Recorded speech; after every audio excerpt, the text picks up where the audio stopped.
This is Monica Perez, joined today by an independent researcher, a podcast host, the host of the Underclass podcast, and definitely involved in hosting already, sometimes host Already Dead. How do you describe your involvement? Yeah, so I kind of have like four shows going on right now, and like the original, obviously my original solo work, and my kind of like what the Underclass podcast obviously is what I originally started, right? And that was what in April of 2023, I think. So it's honestly it's in its infancy still, in many ways, even though I've kind of been at it seemingly nonstop for you know what I Well, a mean? lot That's has what gone on. So this is so much. Austin Picard, if you don't know, but it is a conversation. Our conversation is what a lot of people have been waiting for. So I think we're really on the same page.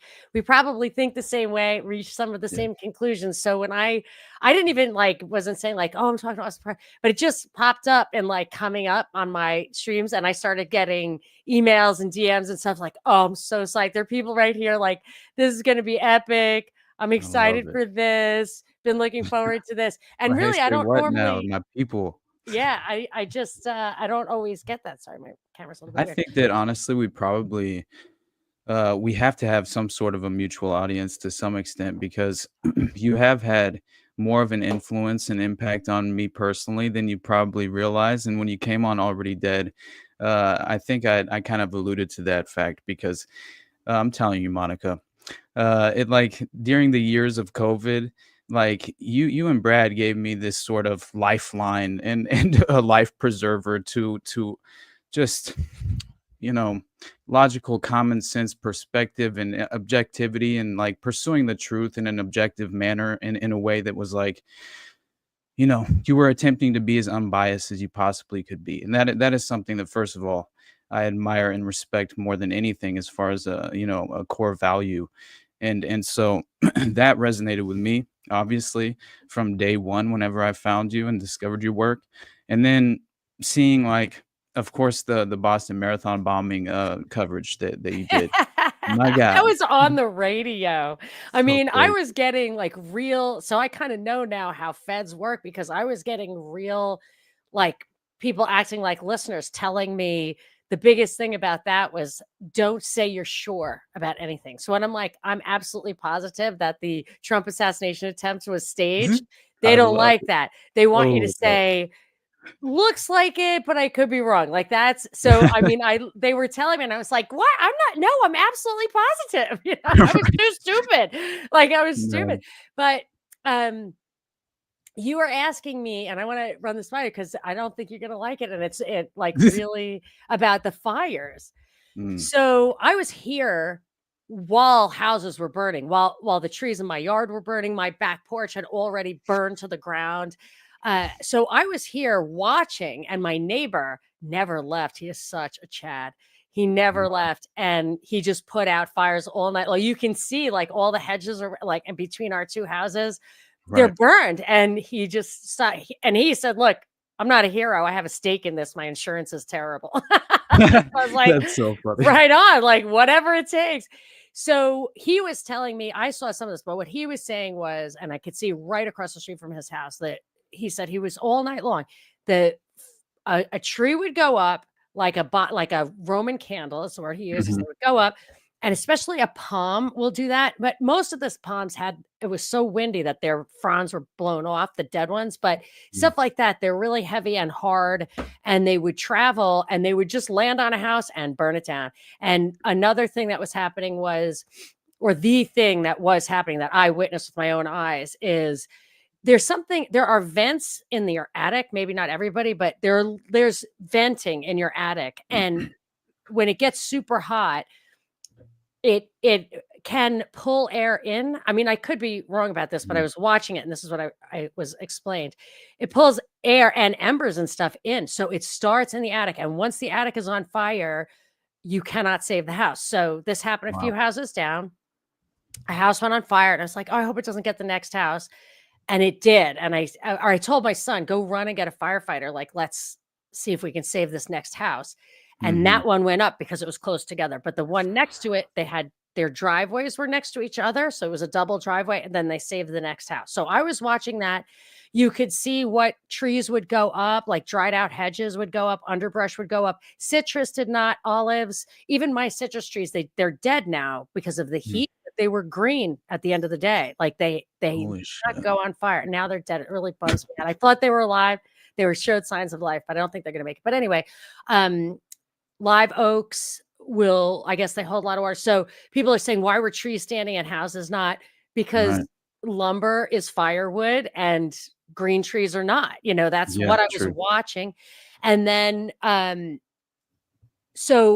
but there's no way all these wildfires in the world are happening for no reason when it's been dry. I lived in Northern California during a real severe drought 20, 30 years ago.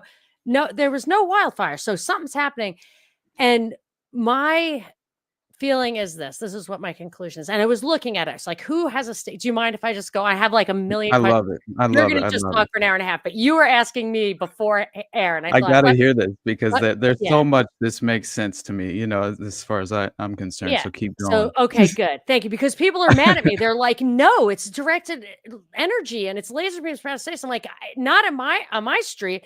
Mhm. So we thought it was arson. I said, no, they sent somebody up there into that dried out brush and they lit it on fire. And then the pictures were coming out of it, coming off of electrical wires. Now the electricity was shut off 3 hours before the fire started.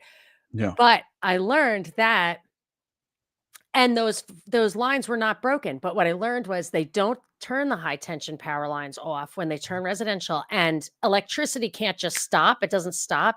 It rediverts. So it actually can send surges through the high power lines. So it surged, and I think that in the wind or whatever, it arced and it's through sparks. But I'm thinking it was so easy to prevent that. The government has the obligation to do it. Insurance companies should have the desire to do it, and the electric company should have the desire and the mandate to do it. And it was in the way you would do it was actually in the mandate for the electric company to clear the brush under those particular power lines. It was just not a rocket science. It doesn't have to be the whole mountain.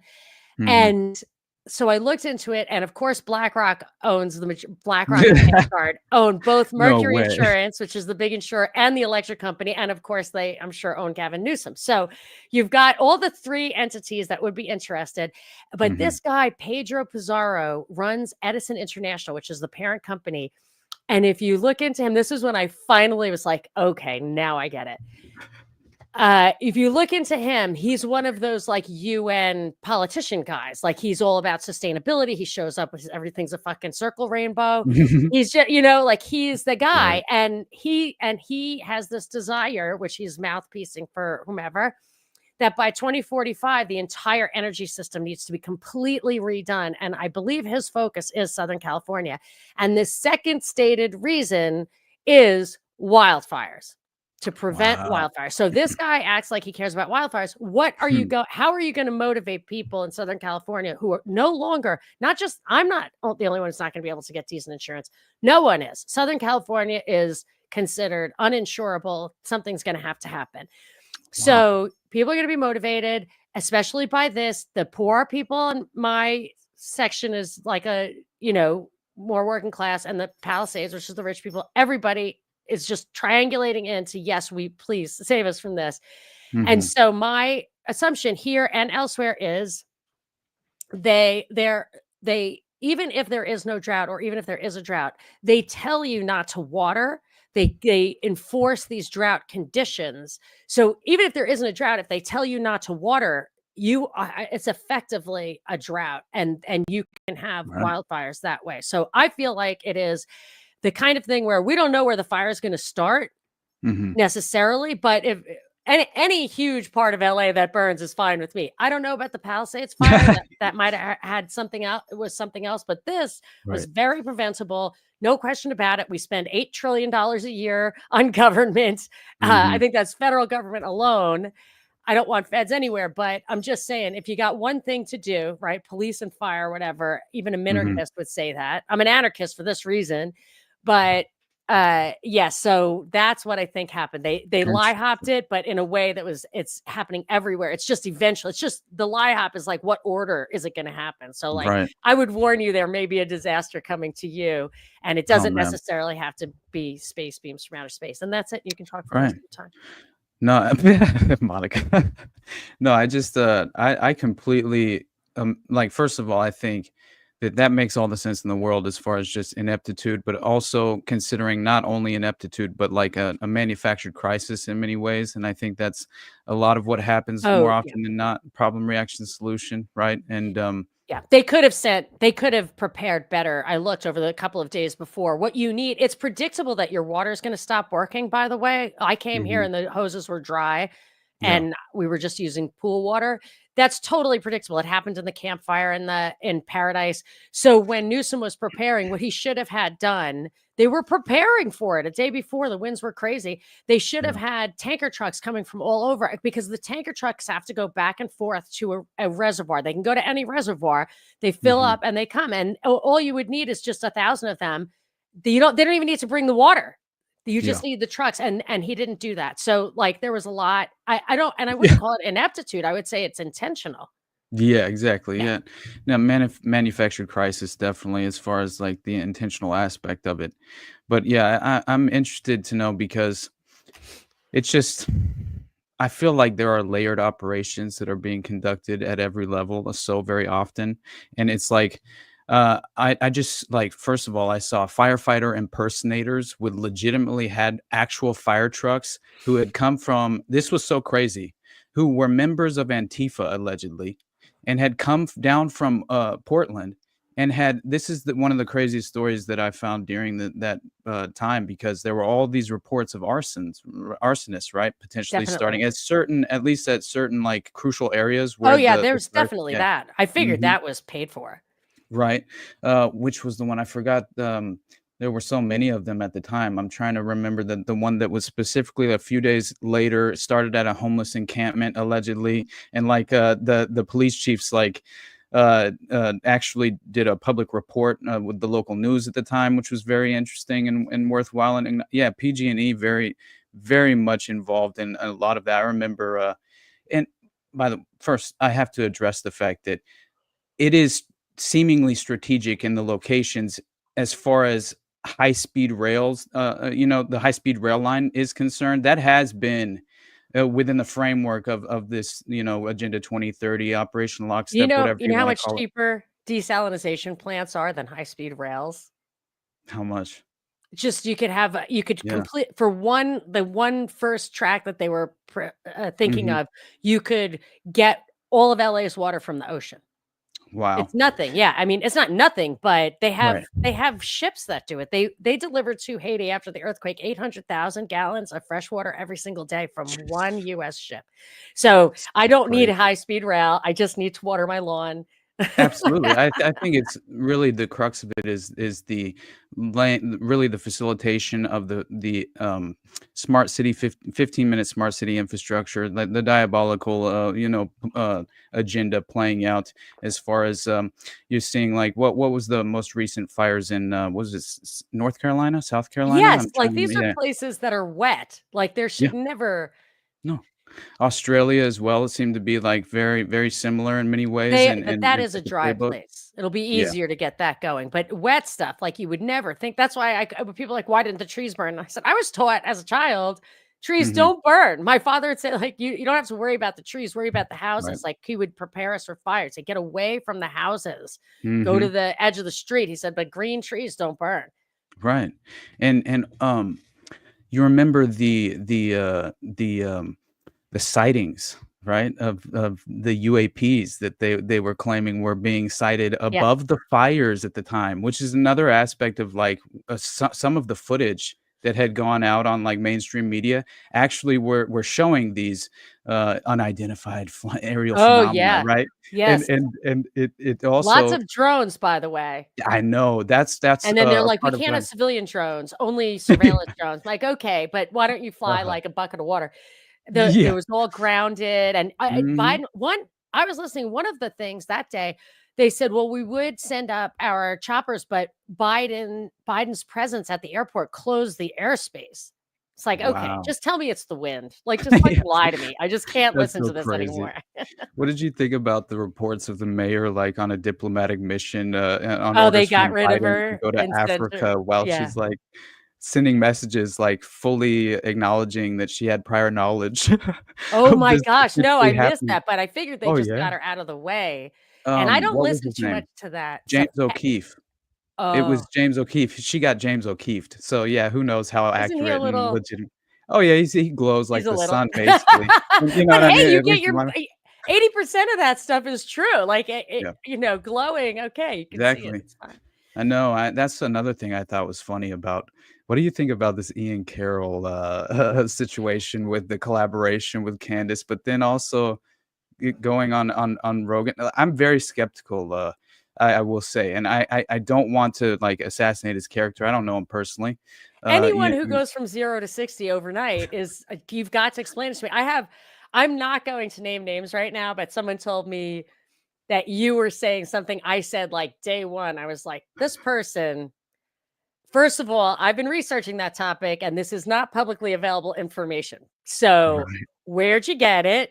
And why are you on all 4 of the podcasts I listen to, and I never heard of you before? And why Mhm. do you get to say stuff that nobody else is allowed to say?" And Exactly. then, since then, everyone says that stuff.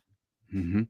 So, I think Yeah, you know what I'm talking about. yeah. It seems like So, anyway, as the soon as they go new 0 to narrative. 60, it's over because Oh, I've yeah. been plugging along for a long time, which is I'm fine. I love my community and everything, and please, Mhm. God, save me from actually ever going viral or anything. But it's hard to first of all, you get suppressed. You Yes. get surprised. I've seen my YouTube Absolutely. stuff. I've asked like 15 people, "Go watch my YouTube video," and the number of views does not go up. Like, there's Mm. no chance on earth it's you get fair treatment. So anybody who's popping is, I think, there for a reason. Oh, yeah. Yeah, and So when I that think guy that went up overnight, I don't listen to him. That's the other yeah. thing. I'm done proving that stuff's fake. Like, I'm like, I love you so much, swipe Monica. left. I swear to God.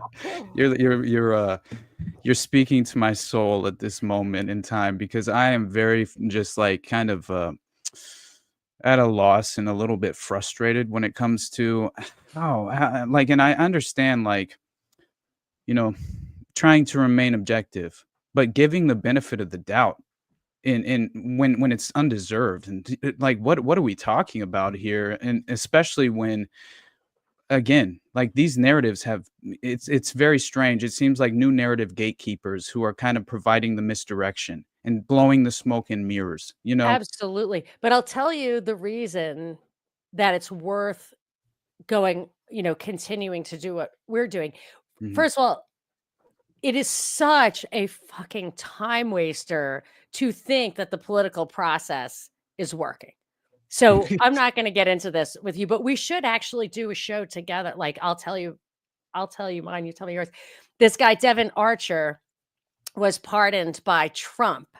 And Yeah. he's a big time Biden crony. Like, I went on Mhm. tinfoil hats to talk about how fucked up this situation is, murder, the everything, like, just unbelievable. The connections are undeniable. And Trump is the guy who pardons him.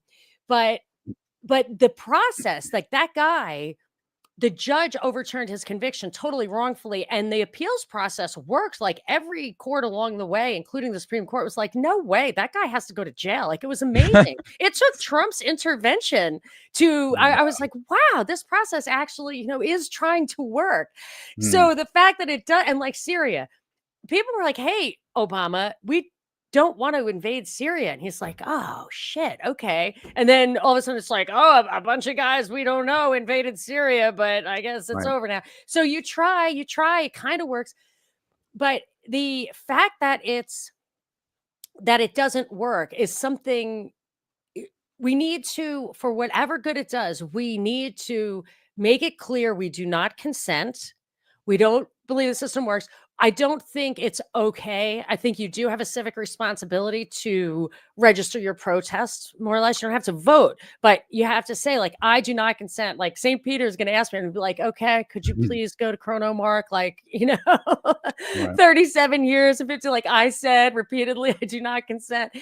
So I think you have to just so that the next generation isn't just swept under the TikTok rug or whatever. Like, we have Oh to my have God. people.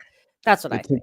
The gradual tiptoe toward totalitarianism. We are headed to this is the pivot to the technocracy that we're witnessing right now. And I don't know why people don't seem to be able to acknowledge that fact. And it seems to be very convenient for many of them who can't seem to summon the courage to mention Peter Thiel's name, which is right. So let me fold that into what we're here to talk about today. Which Okay. obviously we could talk constantly, like just live next door to Absolutely. each other and talk over the fence. But so you see Elon Musk in a church with his kid on his shoulders and his hands outstretched like a cross, and literally says, like, new order of the ages or whatever. I think he actually did it in Latin. Like, no, did you see that tweet? I thought it was a joke. I thought it No, was like I the Onion. didn't. You didn't see this? I didn't I see thought it. it was a joke. It was he really did it, and people are like, he's such a troll. I'm like, that's not fucking cool. Like, that's Oh not, man. like, he's a troll. They're trolls. It's like, they're not trolls. Like, they No. control, they kill people. They're You know stealing our his money to enslave us, and then Oh they're yeah. laughing in our faces. So I think that's him, feeding schizos, dog whistling, or, like, I guess there's different factions of schizo now. I mean, I'm obviously a schizo, but, like, We're black-pilled, as they say. I am They so white What is pilled. that? I know, Yeah, but we get it's the new pejorative, like conspiracy yes. theorists to No, undermine beware the false dissenting hope. voice. Yeah, you're literally required from a moral Exactly. point of view to this guy does not support the Bill of Rights. He does not practice the 10 Commandments. Like, you can't, this Yeah. is not, use your head. So I'm here to just say there is objective truth and objective morality. But so he's there to, like, dog whistle or whatever. But when I listen to your stuff, when I think about it, I found this. Mhm. Have you ever Oh seen my this? god. Have you ever seen Yes. this? Yes. 1968. Like, why was this on my shelf? 1968. So this is Senator Robert Kennedy, the man, the mysticism, the murder. It's about the killer cult. And so when I read that stuff, look into JFK, any of that stuff, I did all that David Berkowitz stuff, read The Ultimate Evil. We talked Mhm. about that. It looks like you can always find these connections. It's amazing to me, and they're really there. And I live, like, on the skirts of Pasadena, man. This place was an outpost for that stuff, if not like a ground zero for all the weird space stuff. Anyway, so how far does this reach? Like, does it reach to Musk and Trump? Do they know it?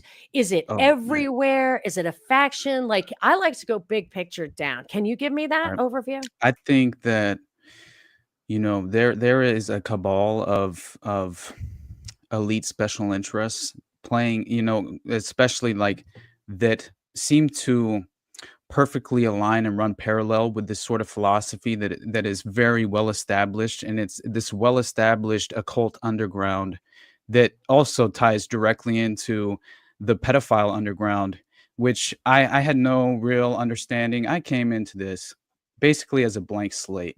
I of course had my prior preconceived ideas, which were very much oh, what did you just show me? I didn't The see it. Eye of the Chicken Hawk. I'm Oh afraid to even god. open it. Simon Dovey just followed me and Jose because we've just been basically talking about I his work can't so I can't often. read it yet. I can't read it yet. I feel It like I need is to not be in the middle of, like, it's dark, man. basically in Gaza. I can't. Oh I my should god. I shouldn't joke about that. I live in Yeah, a what looks like a war zone. I cannot read dark stuff right now.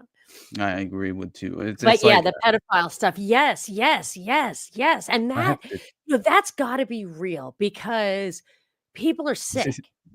Like, that's yeah, not true. Like, I'm not sure my about god. human hunting parties where they have children. I am, though, because of that Oh, woman's I am testimony. now.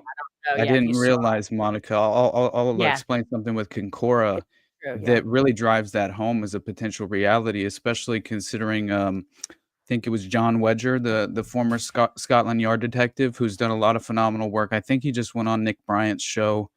William Ramsey had him on as well. Wow, Nick But, Bryant. yeah, he's done a lot of amazing work exposing really that one, he essentially was uh, really targeted and forced into retirement essentially because of the what he was exposing, like Ted Heath, prime ministers who were connected to pedophilia, well organized child trafficking, in the UK. Yeah, those And dossiers. There was like yes, 140, and nobody ever talks about that. I no, remember that. I mhm, remember that. There were all these dossiers of pedophiles in Margaret Thatcher's cabinet.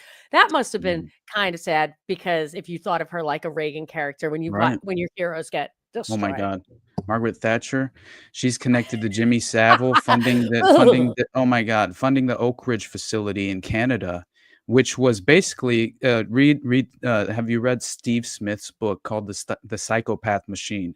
He was a victim at the Oak Ridge facility in Canada, and he was basically a hippie who was, like, 18 years old or had just turned 18 or something, and he was like hitchhiking across Canada, and it was like in the depth of winter, and so he basically broke into a car at night because he didn't want to freeze to death, and he fell asleep in the car, and then the authorities like discovered him in this vehicle, and then I don't know if they were called first. I can't remember the details there, but then he's got a tab of acid on him, and he claims that he hadn't yet taken this, and it was his first hit that he was ever gonna take as well, and that he and a friend were going to they had a plan that they were gonna go, to the West Coast, basically, and then they were gonna drop acid while they were at the beach.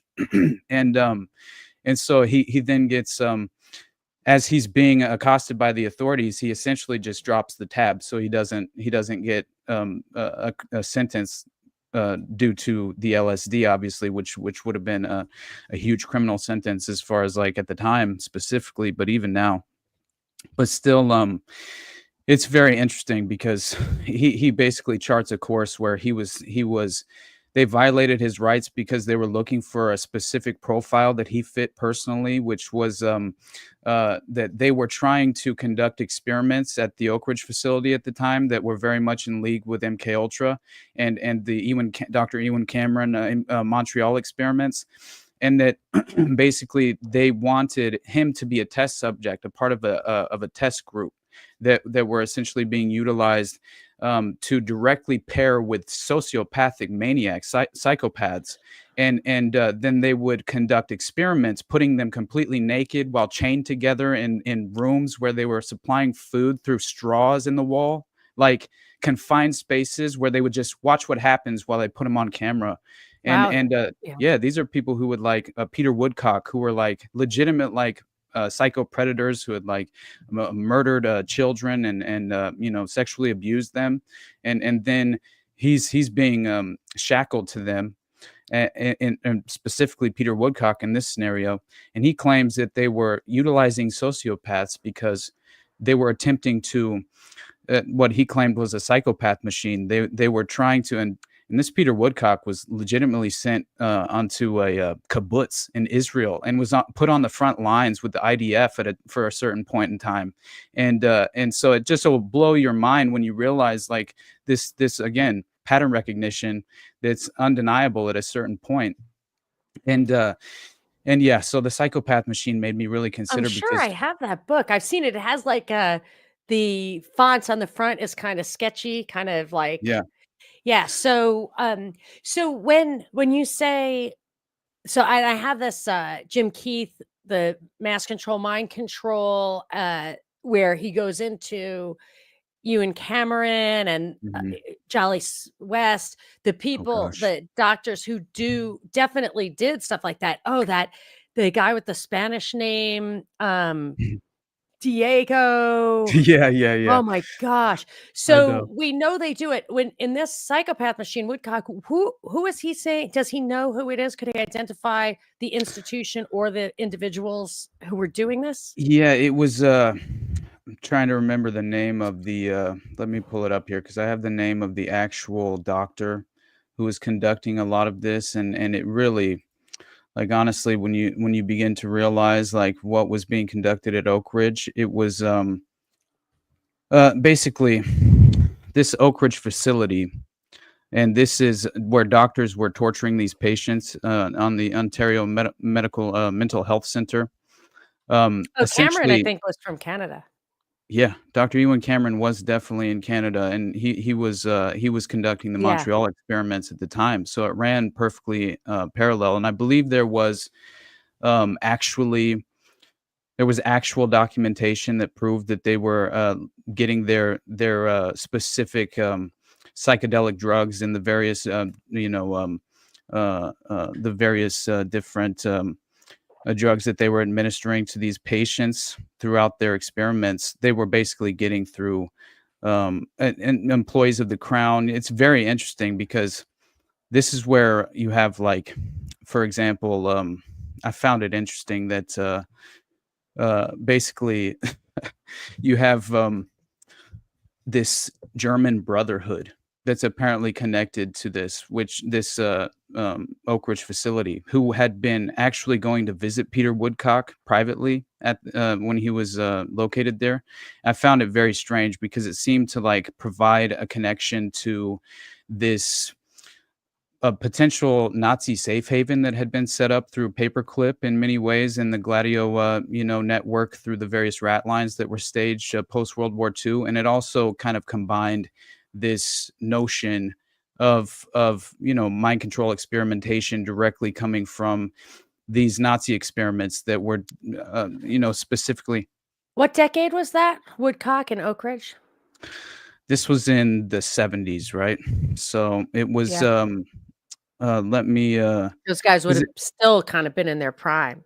Oh yeah, absolutely. And it's very interesting because it seems like they were conducting rituals in the nearby Yeah. area as I well. mean, they didn't just have rocket scientists, right? No. And Dr. Elliot Barker was the individual who was really the most responsible for the Oak Ridge experiments. And John Ronson even wrote about it in Oh, yeah. the psychopath test a little bit as Yeah. well. And I found it very important because that was where you have the connection of Elliot Barker, who was running these experiments. It was called the MAPS program. It was one of his brainchilds or brain children, and I'll explain that in just a moment, just briefly, because it is very interesting what the kind of, like, the manipulative techniques psychologically that were in practice. And by the way, um, the homie in the chat's telling me to tell you about Carrie Yes. Thornley process and Oswald. So we have to I discuss that. definitely, I mean, that is for sure where I want to focus because that's stuff I've really looked into. And I Right. didn't, the Maury Terry in The Ultimate Evil touched on the process thing. Actually, he Yeah. was sued. So subsequent editions of his book does not have it. That's why I always get a first Yep. edition because when it hits the stands and the shit hits the fan, the Mhm. second edition will pull some of that stuff out, and that's what they did. So always get the first edition of that one. And 100%. but he even in the first edition, he doesn't he alludes to it, and Mhm. but like when I watched everything I could watch on David Berkowitz, his all of his interviews, and he never I don't think he really talks about the LA connection at all, like the totally national. I don't know, but I really want to understand that. But go where It's you so were great. going and you're going to get Okay. here, aren't you? Yes, I will make it back around, I promise. Yeah. But I do want to just mention the fact that this Dr. Elliot Barker, he was basically running this strange manipulation, psychological programming operation that was seemingly, he handpicked these psychopaths, and he had gotten this batch of LSD from a government sanctioned lab, Connaught Laboratories, from the University of Toronto, and they had been selected on the basis of verbal ability. Most relatively young and intelligent offenders between 17 and 25, And in the October 1968 issue of the Canadian Journal of Corrections, it basically explained how they were led into what he named the Total Encounter capsule, which was a small room painted bright green, and asked them to remove their clothes. This was apparently the world's first ever nude psychotherapy marathon session for criminal psychopaths. Oh my gosh. First, Yeah, he I'm sure. started something. Right.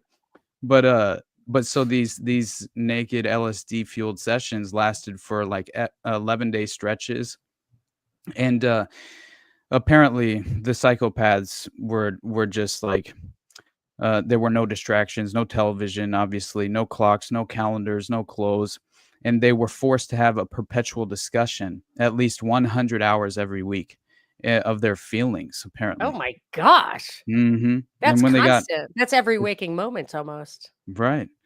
And so when they got hungry, this is when they would suck the food through the straws that protruded through the walls.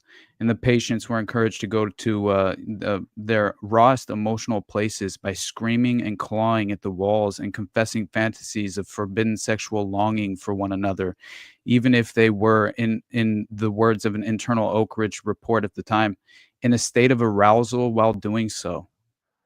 Yeah, I know, it's so crazy to hear, like, the traumatic experience of, like, Steve Smith personally because, a lot of the younger people who had just been their rights had been entirely violated, and basically it's because they had no real parental guardian or caretaker that was really kind of, like, Yes. following up on their well-being, you know? I think that one thing that is not emphasized, but I see it when what I call the created person, like JD Vance or Jim Right. Comey, AOC, Stacey Abrams. They look for they take you take. I think of all the tests that you've taken. I've taken a lot of standardized tests, and just aptitude tests, psych tests. Like, just think of all the tests you've taken as an American growing up here.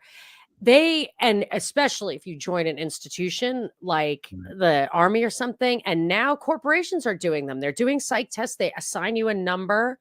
You're a 3 or a 5 for sure. Like you cooperate or you're a leader. So they figure out what you have, your intelligence. They figure out what you have to offer Right. and they can recruit you for that thing. But also, I've told people this story before.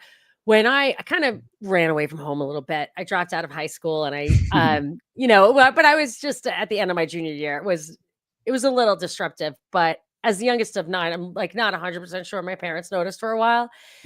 So, but when I was out there, I was waitressing and somebody, I don't know what the story was, but he told me he wanted me to be a model, and I kept thinking, like, I'm not tall enough to be a model. So he kept saying, like, "You wanna be a model, whatever." Then he said, "Well, the studio, whatever, is in Dallas," and this was in Denver. I kind of Oh ran my away to god. Denver. And he's so and I'm literally so stupid and young that Yeah. I'm like, "Okay, that sounds like fun, blah, blah, blah."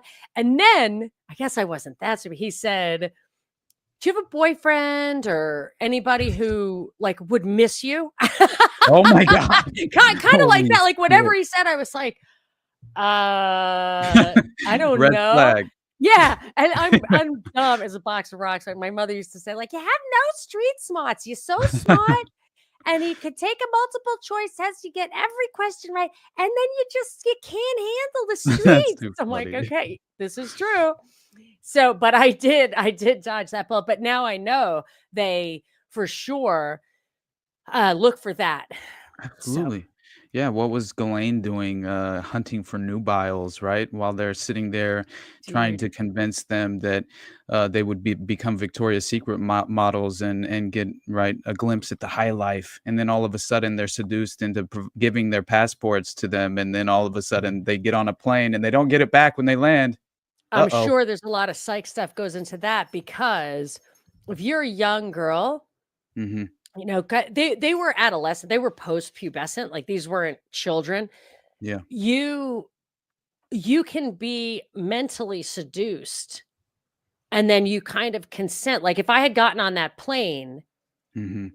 I would have been someone who voluntarily walked on that plane. Yeah. And that can play havoc with your own mind.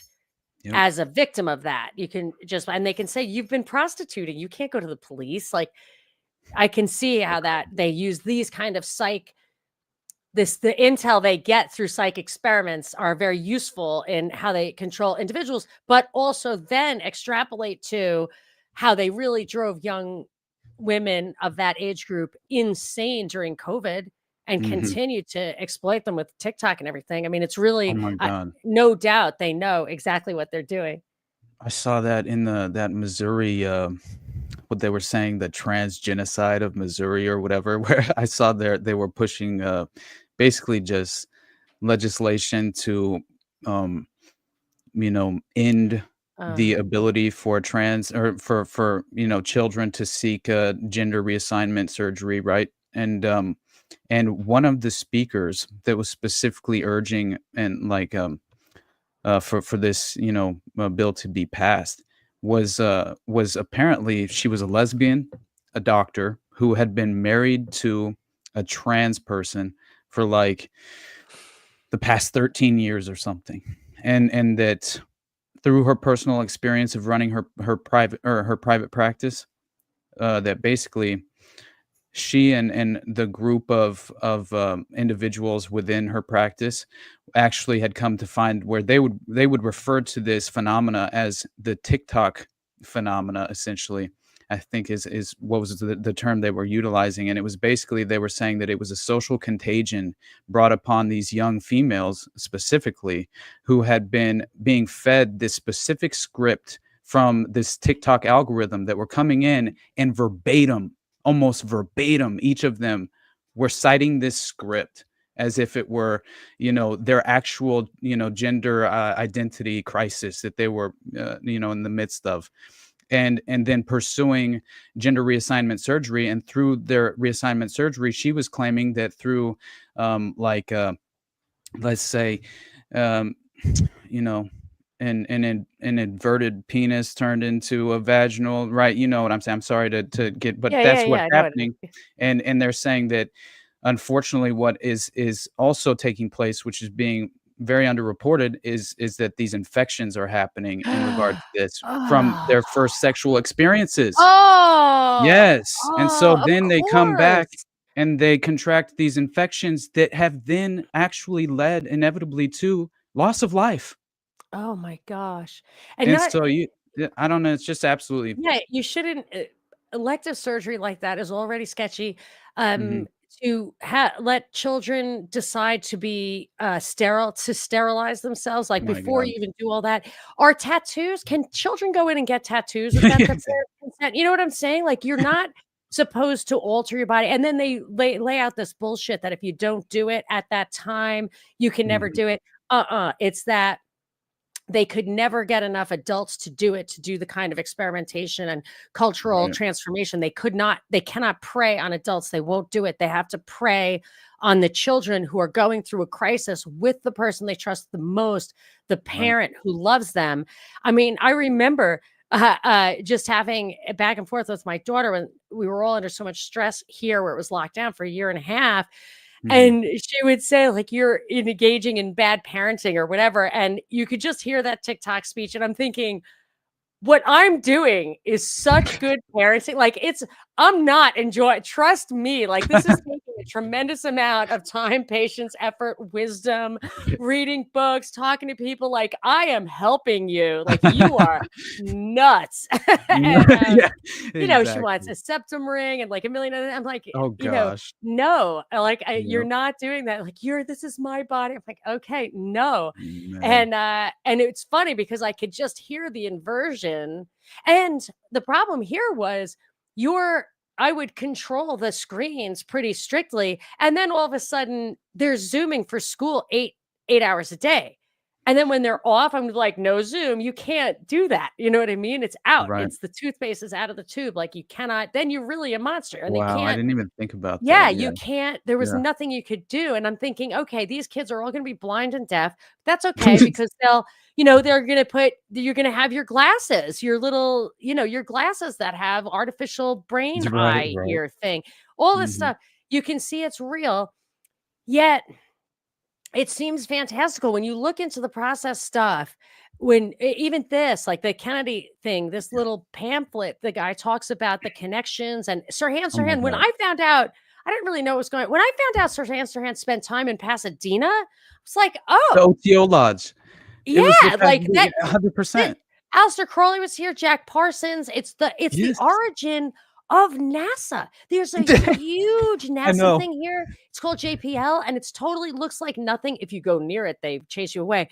But on certain days, if you look over the hill, Uh-huh. it's fucking massive. It's Oh my God. massive. And I think they control a giant reservoir which fills up with water and then disappears of water. Oh my And God. it's super bright at night. You can kind of see anyway, I don't want to speak out of school because I'm just talking about my observations. It could be totally That's freaking crazy. innocent, but they run the Mars rover from there. And I always want to say, like, I just want to ask because you meet people who are there, and I want to ask them, Uh-huh. like, have you ever been to Devon Island?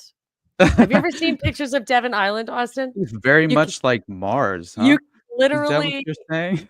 yes, you can Yeah, overlay. You can be like, the "Wow, what's surface of the Mars. likelihood that you Hey, guys nailed it, by the way. You nailed it. Like, you got the one place oh, on Earth 100%.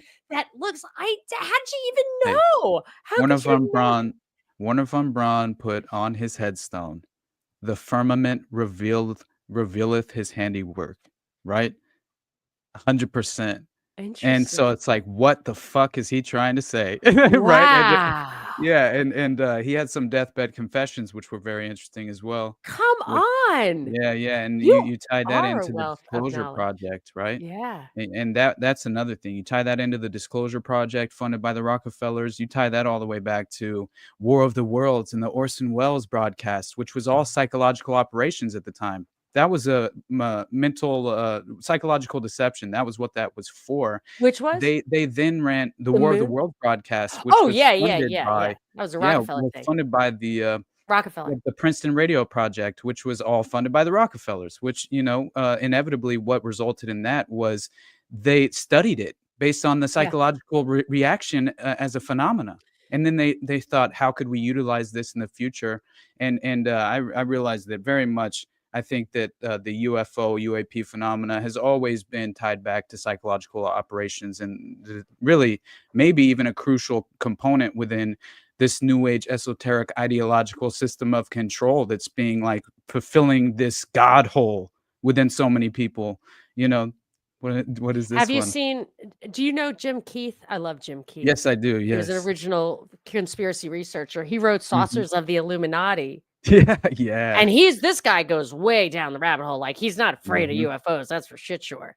Right. But his like, there might be UFOs, but he really lays out Mhm. the origins of some of these movements, the CIA origins of some of these movements, the Right. cover-ups of some of the most advanced technology.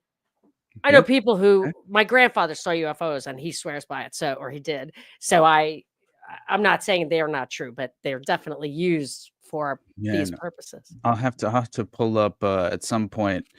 I'll send you this whole like and Ryan Christian. I can't remember the journalist that authored the series on the Last American Vagabond right now, but it's called like UFOs from PSYOP to Mind Wars or something. It's Interesting. so good, and it's at least a 3-part series at this point. I think it might have become a part 4 as of now. I'm not quite certain, but either way, it charts a course from the infancy of the really the clandestine operations and that were being conducted in regard to staging the initial really just public perception of the phenomena to begin with. It really kind of inherently originates from intelligence. It really was manufactured. So, in my mind, I think it's a very much a larger part of the deceptive framework playing out in modern time that has kind of helped usher us into this current system as it is structured in my mind, because it's allowed so many of us to embrace these misconceptions at face value, and now you have like people actually believing that there's some future right in some Martian dystopia, which is just ridiculous. When they're worshiping at the feet of these false prophets like Elon Musk, and you look at his grandfather, John Haldeman, Okay, what was he? Oh, Yes, well, the Technology the Incorporated. Technocracy Technocracy Incorporated, Incorporated, Canada again. a member of the Social Credit Party in Canada, Yeah, and believed in a universal basic income. This unbelievable. sounds like the exact same framework ideologically that Elon Musk has embraced and attempted to facilitate personally. I don't buy any of it. I think Elon is clearly a manufactured personality of the deep state to begin with. And he got The all his PayPal money from mafia. the government. That's how they get you money. That's how they give Exactly. George Soros money. Look at how they're getting their money. Something unbelievable. He runs 5 companies, all of which are fucking probably came out of In-Q-Tel, you know what I mean? And Exactly. he's running around town, running every single administration in the government and Mhm. tweeting his ass off and joking around and doing like live appearances and all of this stuff. I mean, he has one job. He can only have one job. Pick which job it is. Obviously, you can see with your own eyes his job is to be that actor, is to be the face. And I'm actually curious to know who is making the decisions on like somebody. There is a technocrat. Mhm. Like it would have been David Axelrod, like when he controlled Obama.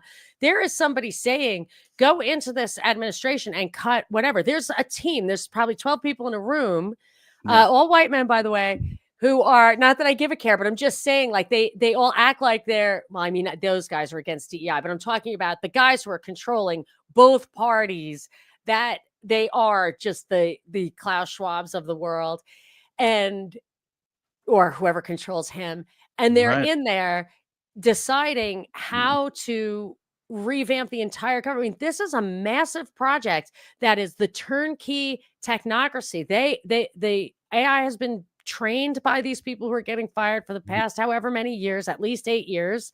I think of this Trump Biden thing as a 12-year plan to turn that key. And I mean, it's a restructuring like McKinsey does. If you've ever worked in a company, I worked in Citibank once. It was a restructuring. It had 90,000 people worldwide, then it had 70,000, and now it probably has 140,000. But they restructured the entire organization. Some team of guys came in there and said, "This is how you do it." And Yep. and the dictator, like CEO, whatever, just did it. And that's what they're Wow. doing. It's what it looks like they're doing. That's what they're doing. And it's Mhm. not Elon Musk going in there saying, "Oh my gosh, like you're ugly. So send me an email of why you're not ugly, and I'm still gonna fire you." Like that's not Right. what's happening. It's so childish and naive on its face, but it goes to show, like, the level of I hate to feel this way, and I'm not trying to label the average individual as it just seems like they're running a major risk from the vulnerability aspect of not having the proper defense mechanisms in place intellectually to be able to kind of resist the propaganda as it flows. You know what I mean? And as it comes and drops into your lap, um, you have to you have to be disciplined enough and take the effort and to critically interpret these psyops as they as right because the propaganda, it's like, again, I covered, I think I did 4 parts so far with William Ramsey on Operation Mockingbird because, man, I had no idea. Just Wow, obviously like like all is these it's other that operations, deep? they never stopped, like MK Ultra, Driven Underground, obviously, Oh, the obviously they plausible never stop, deniability. but Yeah, exactly. Creating these cult organizations like The Process in many ways, which fits a lot of this, perfectly in regard to, I just found out the dude Kerry Thornley, was apparently he founded Discordianism, a religion. I found out that this apparently was actually a CIA cutout for plausible deniability, and they were running intelligence operations domestically through this fucking fake religion. And so again, okay, it's like so Jonestown all day long, but all over again. why don't we unpack that? Like Yeah. Okay. this Kerry Thornley, which Hmm. was it Eve who wanted us to talk about it? Said Hmm. so we're saying he founded Discordianism. It's Discordianism, and it was a oh no. cover. So it was as if people were actually into this shit, and really they were assassins, or what? I think that What is Discordianism, and who is Kerry Thornley? Kerry Thornley, this is the craziest part because this dude is and he founded Discordianism later on, long after his relationship with Lee Harvey Oswald, which it's the Oh, craziest yeah. thing of all time. It Yeah, turns yeah. out that I've heard his name. this is the tie-in to um I actually just tweeted about it because Sam Tripoli, obviously he so by the way, we've been doing a show behind the paywall called Whatever This Is with Brad Binkley too, right? So it's us three, like me, Sam, and Brad. So it's been a lot of Fun. fun, man. But I basically brought this up whenever we were talking about the JFK files briefly because it sets the stage perfectly, providing kind of this theme of asymmetric warfare and you know, truth is far stranger than fiction, as they say, and that is what you very much discover within the framework of of the occult, using this, really like this layered symbolism and subconscious ideological influence that is truly playing out, even if it's and that was the thing with the ultimate evil that blew me away with the David Berkowitz murders, because it was really, the divine 22, the children of the 22 disciples of hell. We'll get into, because it'll blow your mind. But to stay with Carrie Thornley for a moment, so he meets Lee Harvey Oswald while in the Marines in 1959. Later in the same year, Thornley transferred to Atsugi in Japan, the Air Force base, where Oswald basically was before he went through the fake defector program and was sent over into the Soviet Union. And in '62, so before anything happened with JFK, right before, Thornley writes a novel called The Idle Warriors. And this novel is about a disgruntled Marine who defects to the Soviet Union. It's so crazy. Oh, that's The book great. the book is based on Thornley's knowledge of Oswald. And the following year, Thornley just so happened to move to New Orleans. So in 1962, he publishes this book. The following year, he moves to New Orleans, where it was claimed he associated with none other than Guy Bannister, David Ferry, and Clay Shaw, who are all running Oswald, right? Obviously, and you tie back. I mean, just considering David Ferry. Oh, and by the way, Yes. And that's man, process for it's sure, right? processed all day long. And I didn't realize, obviously, like you have like what was it, the Roman Catholic priests, but they were like the black clergy. I forgot what they called themselves. I'll pull it up in a moment because it's very important. I feel like they were this traveling circus in a way of mind control and hypnotism, and they had these mind control manuals, but they were pedophiles and they were grooming these kids from the Civil Barry Air was a Patrol. defrocked priest, right? Yeah, and there's a reason, because they claimed it was because he was gay.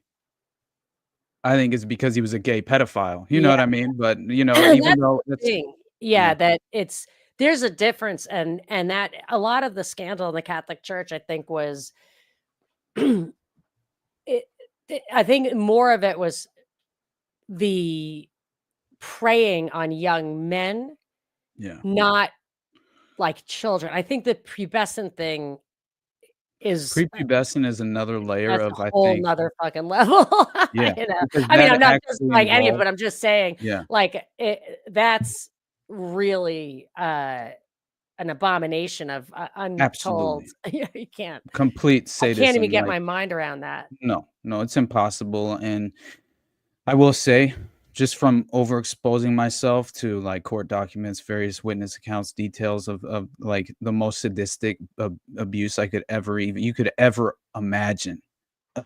Like, reading the X dossier for the Dutroux network, I just, like, cried like a baby. I Yeah. couldn't even imagine, you know, No, I can't read that, Regina but Louf, those girls, like, it's so sad, man. And think so those things, once you realize that, there's a real practice, there's occult practices that are being conducted that under our noses at an aristocratic level in society that, is being very much covered up, and the facilitation of the cover up, and they utilize the victims to procure other victims, and then you see, like, Go ahead. I'm sorry. Somebody asked me the other day, I have great conversations with Uber drivers. First of all, like 99% of them know that 9/11 was an inside job. So like you're I love it. already way ahead of the game. And this guy though, he said, I usually ask him like, do you believe in God? You can ask them anything, they don't care. So he said, I just can't get my mind around why God would let 12-year-olds get raped. Mm. And I did not have a great answer. I mean, my mother said the same thing about my brother dying of AIDS, which she realizes now was AZT poisoning. But I was like, well, God gives us free will. And unfortunately, that's the only way to have free will is if everybody has it and you're at the mercy. But it's pretty horrible to think of a world that allows that. I mean, then you can just say, well, Satan, which is true, but it's still hard to wrap the mind around. Absolutely. I don't think that anyone who isn't the sociopath can And conceptualize this. You wrap know what their I mind mean? Like, But there are no, plenty of them, and they get into positions of power. So it's not like they're not rational. They're not able to serve their own interests. They're not able to climb the they're ladder of functional power. maniacs. Yeah, And it's actually an advantage probably in climbing the rungs of power. I would think so. I would very much think so because you're essentially just a cold-hearted reptilian at that point, right? And you're bonded to the people who have witnessed this. So you've witnessed each Mm, other doing this stuff and that's nobody what it can is. step out of line. Yeah. There's so much of it is the Yeah. initiation aspect of it. Like, I found out the Fort Bragg murders were apparently connected to, apparently some sort of ritualistic. Jeffrey McDonald's wife, Colette, was actually pregnant at the time. And her and the two daughters, the 5.5-year-old and the 3-year-old, were both brutally murdered in his home. And I think there were at least 4 perpetrators, and they were all tied to like Ted. I'm curious to know what Yes, your I read your about yeah. this. Oh, Yes, it's I know about amazing. this story. There's a Yeah, book called Fatal Justice. he definitely didn't do it. Are we in He didn't agreement? do it, Like man. there were the woman who died begging to testify. Helena Stokely. Yes. Yeah, yeah, and the victims, man, you read through the court documents, the Helena Stokely witnesses, they all like neighbors of the McDonald family, and apparently Jeffrey McDonald, Green Beret doctor at the time, stationed at Fort Bragg, he was considered to be like a golden boy, they would call him, and that he was kind of willing to blow the whistle on a lot of there was apparently a very well established drug trafficking operation going on at the time, which obviously ties perfectly into what became Iran-Contra. And I think that it was happening obviously during Vietnam with the Golden Triangle. And what you have to realize is that it wasn't only Fort Bragg, it was multiple other military bases that were, facilitating this. And then the distribution was so that you had compromised local narcotics officers who were in on this operation, who were tied directly to the military police at the time, who were really facilitating a lot of the sort of like compromising the local narcotics officers who were running these criminal informants. And Helena Stokely was one of those criminal Yes. informants, who was not only a criminal informant for the local Fayetteville, North Carolina Police Department, but also a criminal informant for the military police, the MPs on Fort Bragg. And so you have the military investigators who essentially took over the case instantly. And it's so nuts because you have Jeffrey McDonald had been stabbed and like bludgeoned, like beat. Yes. He was barely even I think able they to. wanted to leave him alive because they wanted to torture Have to. him because he told them to get out of his clinic, right? Oh, that's Did another you thing. He had blew the whistle essentially because there were these someone had overdosed on heroin and been brought to his personal he was also running a private or just like working clinic, for a right? hospital that wasn't too far away, but Oh. was like a decent ways away from his Fort Bragg duties, but he was still like kind of this was another option for him to make some money on the side as well. So so he was just pursuing that. He and his wife Colette wanted to buy a farm and really wanted to have because they had bought a Shetland pony for one of the girl for the both the Mhm. girls, But yeah, it turns out that this was a fertility death ritual and an initiation for the local chapter of the Process Church of the Final Judgment, and I had no Oh, idea. But yeah, it turns he's out that still in jail, by the way. still in Now, could jail. you It's like a think Trump 15 year. has this was 55 years ago, the crime. You think Trump has the nerve to pardon this guy? And man, people are He so did pissed not at do it. me.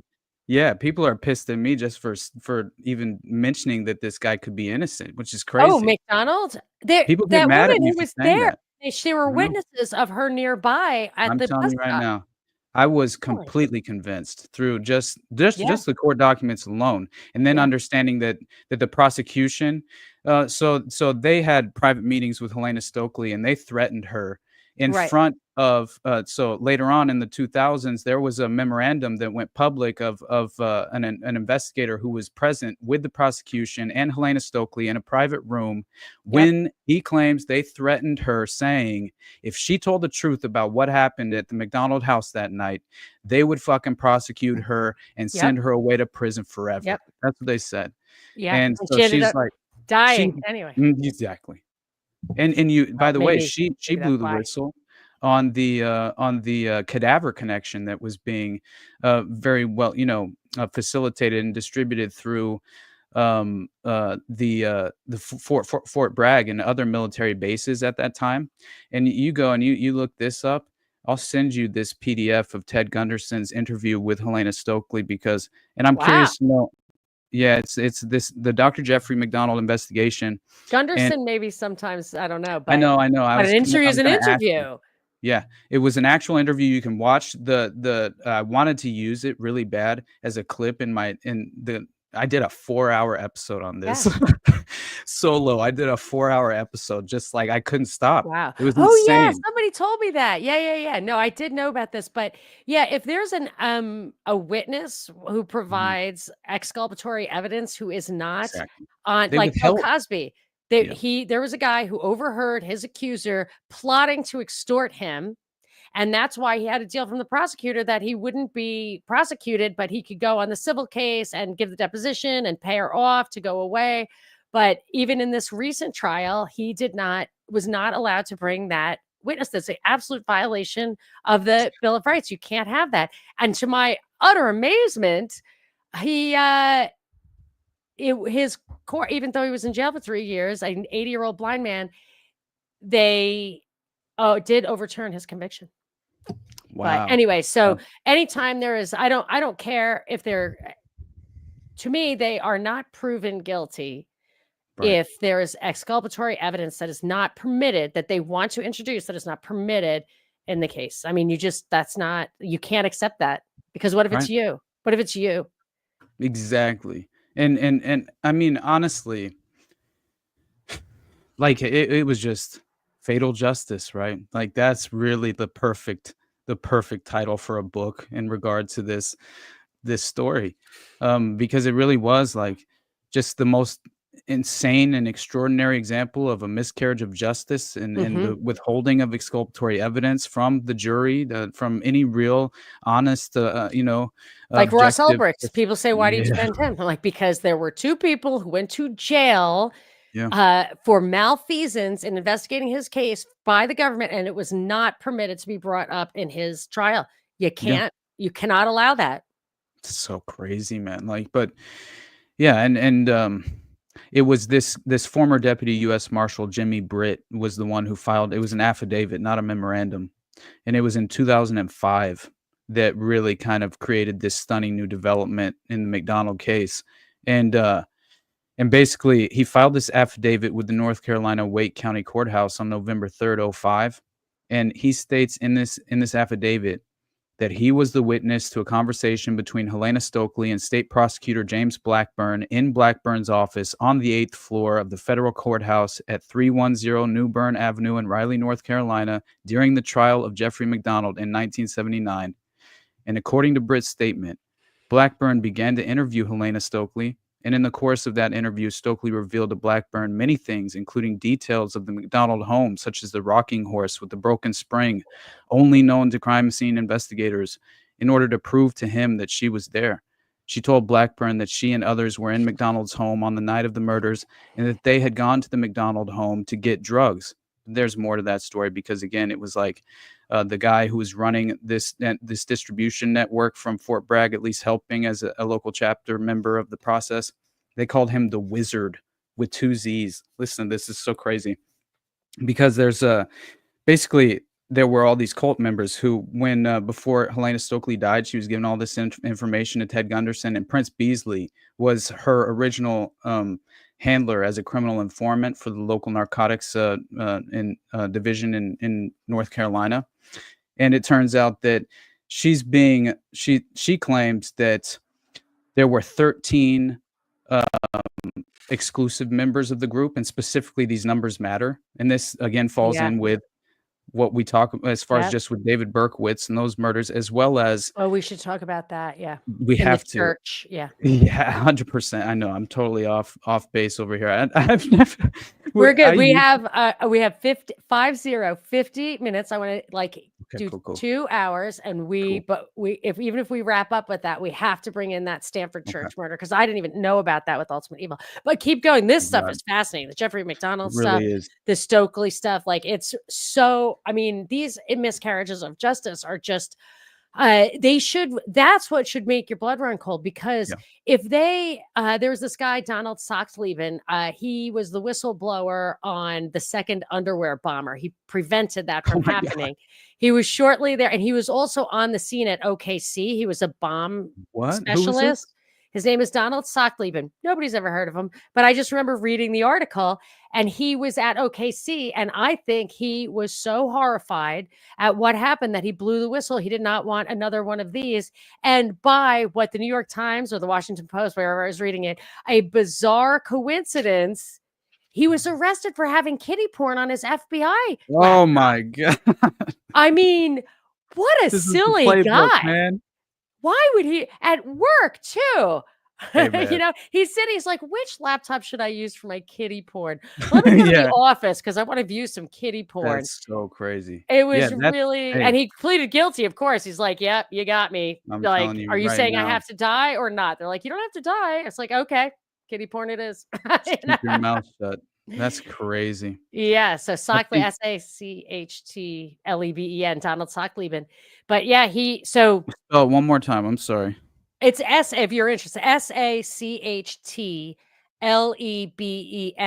And then there's another guy, unrelated, Nacchio, Nacchio. I think he was the CEO of Quest Communications, and he denied the warrantless wiretaps of the Bush administration, and he went to jail for 4 years for insider trading, and he was not permitted to bring the fact that it was a government witch hunt up in his trial, which it was. They didn't deny it wasn't. They just said, didn't deny it was. They just said, you can't, it's against national security for you to bring out that exculpatory evidence. And I'm saying, just do it behind closed doors. Don't even put it on the record. Don't tell everybody you can't. No pens or pencils in the courtroom. And let's just have it out. Nope. No can do. That is absolutely insane. So this is why you have to worry about that. It's that if you do something they don't like, they're going to get you on an unrelated thing. That's not what happened here. I wondered about Bruce Paddock as well, like Stephen Paddock's brother. Like he gets stopped on child porn right after he's like, this doesn't make sense. My brother would never do this. Yep. But also I think that obviously Stephen Paddock was being utilized in the network and just hung out to dry, but I still don't know about that story. Did you ask that Ian Carroll? So I had seen a woman, I forget her name. Was her name Mindy or something? I don't know. She had all this footage of Vegas that night. And then I think Ian Carroll was like, that was all my footage. I don't know what either of those people, whatever, but the footage is out there, and there were shots being fired everywhere. Like in that pit, people were the trajectory. It was absolutely like on a plane. It wasn't down through to the top that had like the bullets and everything. They knew. So I don't know what really happened in Vegas, but something really happened. Like I think they actually pushed the false flag thing, the hoax thing, which there have been hoaxes, so that anytime there's something real going down, they can just call it a hoax. So when I heard about Vegas, I was like, it's not true. And this has happened a couple of times. People I know say, well, my friend's sister died, or something like that. And you're like, nah, you sure? It's like, yeah, I'm sure. And then There's so things really do happen. It's not oh, Baudrillard. They do happen, but they plant that hoax thing so that you don't know what to believe. Very Baudrillard. exactly. Yeah. Yeah, meanwhile, they use it as a pretext to pass, more legislation that violates our inherent rights. And that's what the bump stock was the excuse and justification, which was a total Silly. lie because it's Yeah. clearly a belt fed into what Oh, was it? yeah. It's like going Yeah, into yeah, Iraq when Saudis, ridiculous. are the terrorists, supposedly. Yeah, exactly. It's And ridiculous. meanwhile, the floors that were owned, by Ali bin Al Talal and the right, you're like, what is happening? And Yeah. then the Saudi purge happens right afterward, and MBS, the Oh, footage of yeah. MBS being, basically walked through the Tropicana with armed security who are yelling at everyone, get on the fucking ground right now, So put your what hands up. really happened? What was the nature of that operation? Do you know? Oh man, it would take a minute for us to lay that one out because I But do honestly you know? believe. You don't have to do it, but do you know the I do answer? believe, yeah, I do believe that essentially that Mohammed bin Salman was skipping the natural line of power in as Yep. far as in Saudi Arabia, and that the interests aligned perfectly with the assumption with the Trump administration just taking power, and so you see the footage of him posing with MBS directly after this event took place, and I think that obviously I think there's enough evidence to prove that there were covert helicopters in the area that turned off their transponders as soon as they Yes. were Yes. hovering over Yep. so That is that's why true. people were claiming witnesses claimed that there were shots being fired from helicopters, Yep. and then you also have people on the ground claiming that they were being stalked with men with guns, on the ground level. Then you have shots on the third floor. Then you have shots right on those floors that were owned by. I think there were two armed security groups of that were basically at war in Vegas that night, and that you had a cover up where essentially there was an Oh. operation where it was Operation Fast and Furious, and they had staged this gun deal, this arms smuggling operation, where there was a gun deal where Paddock was going to be the patsy because he was sent there to essentially kind of Yeah. lure them into the trap, and then the firefight could take place. And really, I don't know if it was ever intended to go that far, but essentially, this is why there were witnesses Well, claiming they they shot all what? those people, Yeah, obviously, for as a sure. diversion, Who so kno But I'm always wondering, like, is that, "Oh, shit, this went live, now we have to kind of facilitate this cover up in a way that obviously I would imagine would be layered and pre-planned as far as, like, they uh" didn't improv killing those people. No, no, that I certainly don't believe because I don't even think I think Paddock was dead before all those shots were fired, obviously, but I do think that, there were 3 women that were, in his room as well, if you understand the Mary Lou Danley connection, who's basically on the FBI, CIA payroll, and that was his Filipino girlfriend that he had, Mhm. just wired, like, hundreds of thousands of dollars to and just told to go to the Philippines, where they were running Right. Silkway Airlines, which was, obviously it was, apparently this was a known so this is a Paddock-owned airline, Silkway Airlines, and it was smuggling guns through Operation Fast and Furious, among many other things, and Chicago O'Hare International Airport received this Silkway Airlines, and Stephen Paddock was the individual there to receive the shipment of weapons, and Okay. he was tied to this Russian,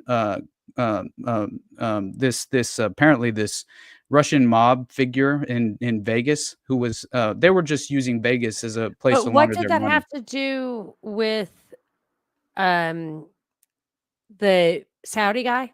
Mohammed bin Yeah, Salman? so I think that there was an attempted assassination on MBS That's what because I was thinking, yeah, yeah, okay. yeah, because Ali bin Al-Talal was, wanted to Yeah, actually pursue that's the what I think, position, yeah, and yeah, and yeah. and essentially They knew he was it gonna be went live. there or whatever. Okay, alright. Exactly. Well, we have to get back to the McDonald thing, to the process church, to the Stanford thing. Definitely. Oh, yeah, yeah, So how was the McDonald thing? It seemed to me like her story, Stokely's story, was that they were mad at him for rudely denying their demand for drugs, and they wanted to get him back big time yeah. by not only killing his people, but, making him stay. I don't know if they meant to frame him, but they meant him to stay alive and suffer for it. Yeah, Suffer in one way or apparently another. there were only like Basically, there was man, it's interesting because what you have is kind of it's an initiatory rite, but it's not only the motivation was definitely Yeah, not that they were trying to get him to prescribe them drugs or write a script or whatever, which was the claim of the narrative that right, was being put forward. But apparently, there's a deeper connection than that because of um, when so I had mentioned Jeffrey McDonald was working at the hospital where these individuals had brought in a man who had overdosed on heroin. And so a nurse in Jeffrey McDonald's practice, after Jeffrey McDonald saves this guy's life, reports it to the officials, the authorities, which McDonald himself was telling his nurses to do because he was not turning a blind eye to the very large, just as much heroin that was being trafficked through Fort Bragg at the time. It was very eye opening to a lot of people on base. The amount of heroin overdoses had essentially skyrocketed in a very short amount of time. And he was connecting this back to what seemed to be essentially he could have been willing to blow the whistle on this very well right. established drug trafficking and distribution pipeline Yeah, that makes a domestically. lot more sense. It has to Mhm. be bigger than I was miffed at this guy, so I Yeah, killed his wife and 2 daughters and, pinned exactly. it on him, like, that did seem a little sketchy. However, all of her other details hung together, so she's Yep. a very plausible witness, credible witness because she had all that. But also, I noticed with Berkowitz, he gives a lot of information, but he, like Stokely, will not come out and say Right. how far it reaches. I mean, you knew Isn't he that was crazy? hiding something. Like he would just like you because I've watched all the Berkowitz interviews over the years, Mhm. and when like when his like throat cut scar is kind of Right? fresh, Yeah. and he's like that guy was just trying to make his bones or whatever. I Mhm. mean, it's hard to not like laugh. Like obviously you were being assassinated by somebody high Exactly. up, and he's like, but he. I think they respected me because I would never talk. Yeah.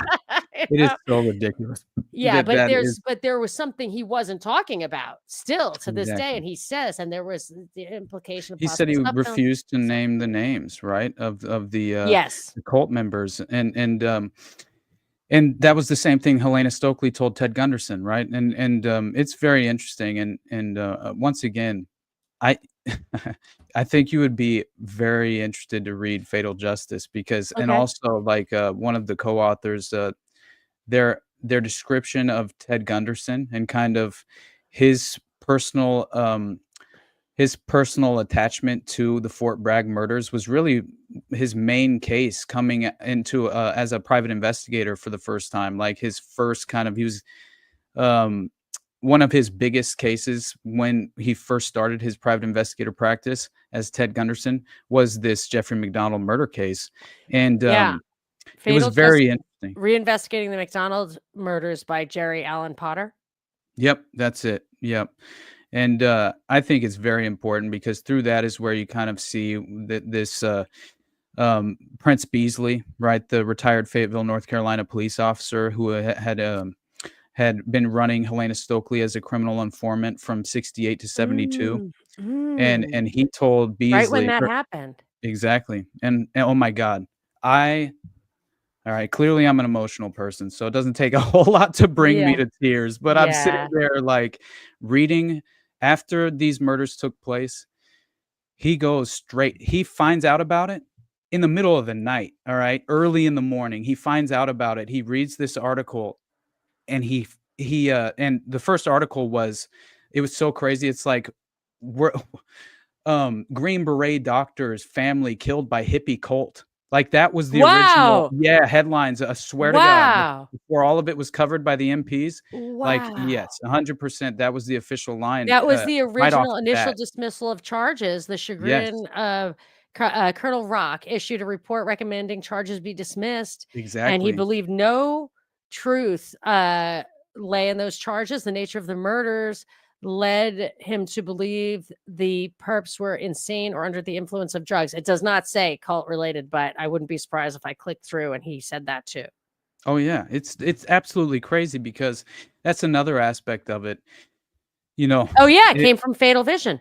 yep, There you go. Oh, That Fatal and by the Vision. way, What's Fatal Fatal Vision Vision? so Fatal Justice is the book that responds to the Fatal Vision? cover-up, which is Fatal Vision, because Fatal Vision, you look at how Wow. oh my god, Monica, when you Awesome. find out that through, basically this, this author of Fatal Vision had essentially been entirely compromised, right? And, he had been first of all, he had been attached to Jeffrey McDonald originally to attempt to provide him with a defense, right? He was going to help him with his defense, and so Jeffrey McDonald's willingly giving him all this information for him to author this book that was supposed to actually help with you know his as far as just like the presentation and perception of his innocence, right?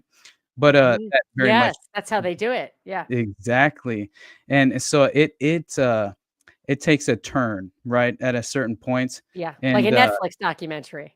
exactly, and you start to discover that, apparently there was, the publication, like, they had essentially they had said that, they couldn't sell this book with Jeffrey McDonald being innocent, right? And because he had essentially, like, during the course of this Oh, the yeah. yeah, Mhm, the mhm. book being, cultivated and, put together, Yeah, essentially, he was convicted, right? he was convicted, and so they said, "We can't fucking sell this book with That's that awful. framework," right? With that narrative, Jeez. and so this is how Fatal Vision was compromised to sell copies. Listen to this story. Before visiting Gunderson's office, this is Jeffrey Potter, right? Who wrote Fatal Justice.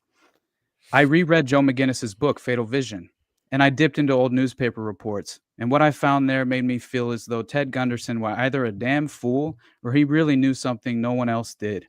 Joe McGinnis's book, Fatal Vision, fascinated me. I respected the author's ability to turn a phrase, but even more impressive, under McGinnis's sharp pen, the dark character of MacDonald took brilliant and frightening shape. John Steinbeck once told his editor that today he was going to sit down and create Kathy in East of Eden, and that she would be a monster. Such people do exist, Steinbeck insisted. McGinnis, too, fashioned his monster. But instead of building the character out of whole cloth as Steinbeck had done, it appeared that McGinnis simply stepped back and let the reader listen to MacDonald's own words from tapes he had made for McGinnis from prison. In this way, the author cleverly appeared to allow a villainous MacDonald to create himself, and MacDonald seemed to rise out of the pages as the very specter of evil incarnate.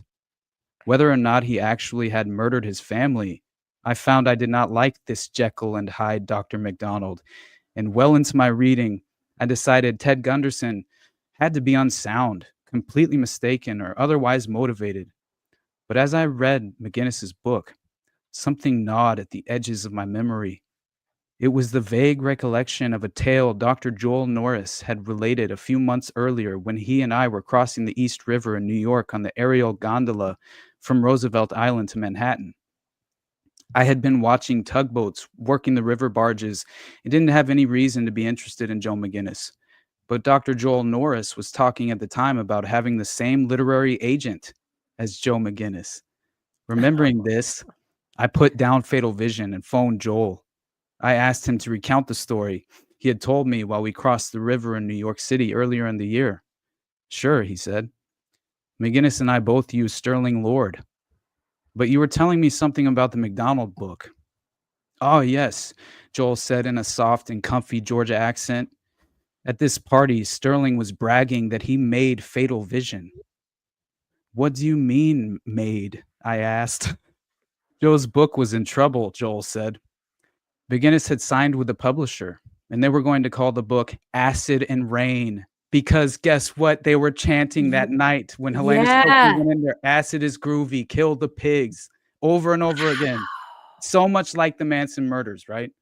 Killing of a pregnant woman, Yeah, fertility yeah, death ritual, tied to the yeah. Process Church And local the chapter. way McDonald's can be presented as an Mhm. unsympathetic character, I would Yeah, say, first of all, he was a prickly guy, right? He was a Green Beret. right. He's not taking shit from anyone. And Exactly. 10 years into this ordeal, imagine how cynical you would be Oh my god. by then. And they're like, after he got out of jail, like the first time he had a girlfriend, it's like, I'm fucking sure this It was so guy, sad listening to his statements. I listened to a bunch of his interviews yeah, as the years went on as well, and you're exactly right. It yeah, was like he was just desperately trying to, like, just sort of desperately make some sort of life out of this, what he had left, and he's like, "My god, can I escape this in any way?" As much as it yeah. obviously affected him. Yeah, And as you get more and more demoralized, you care less and less about the niceties of how people expect you. You'd have to be on all the time.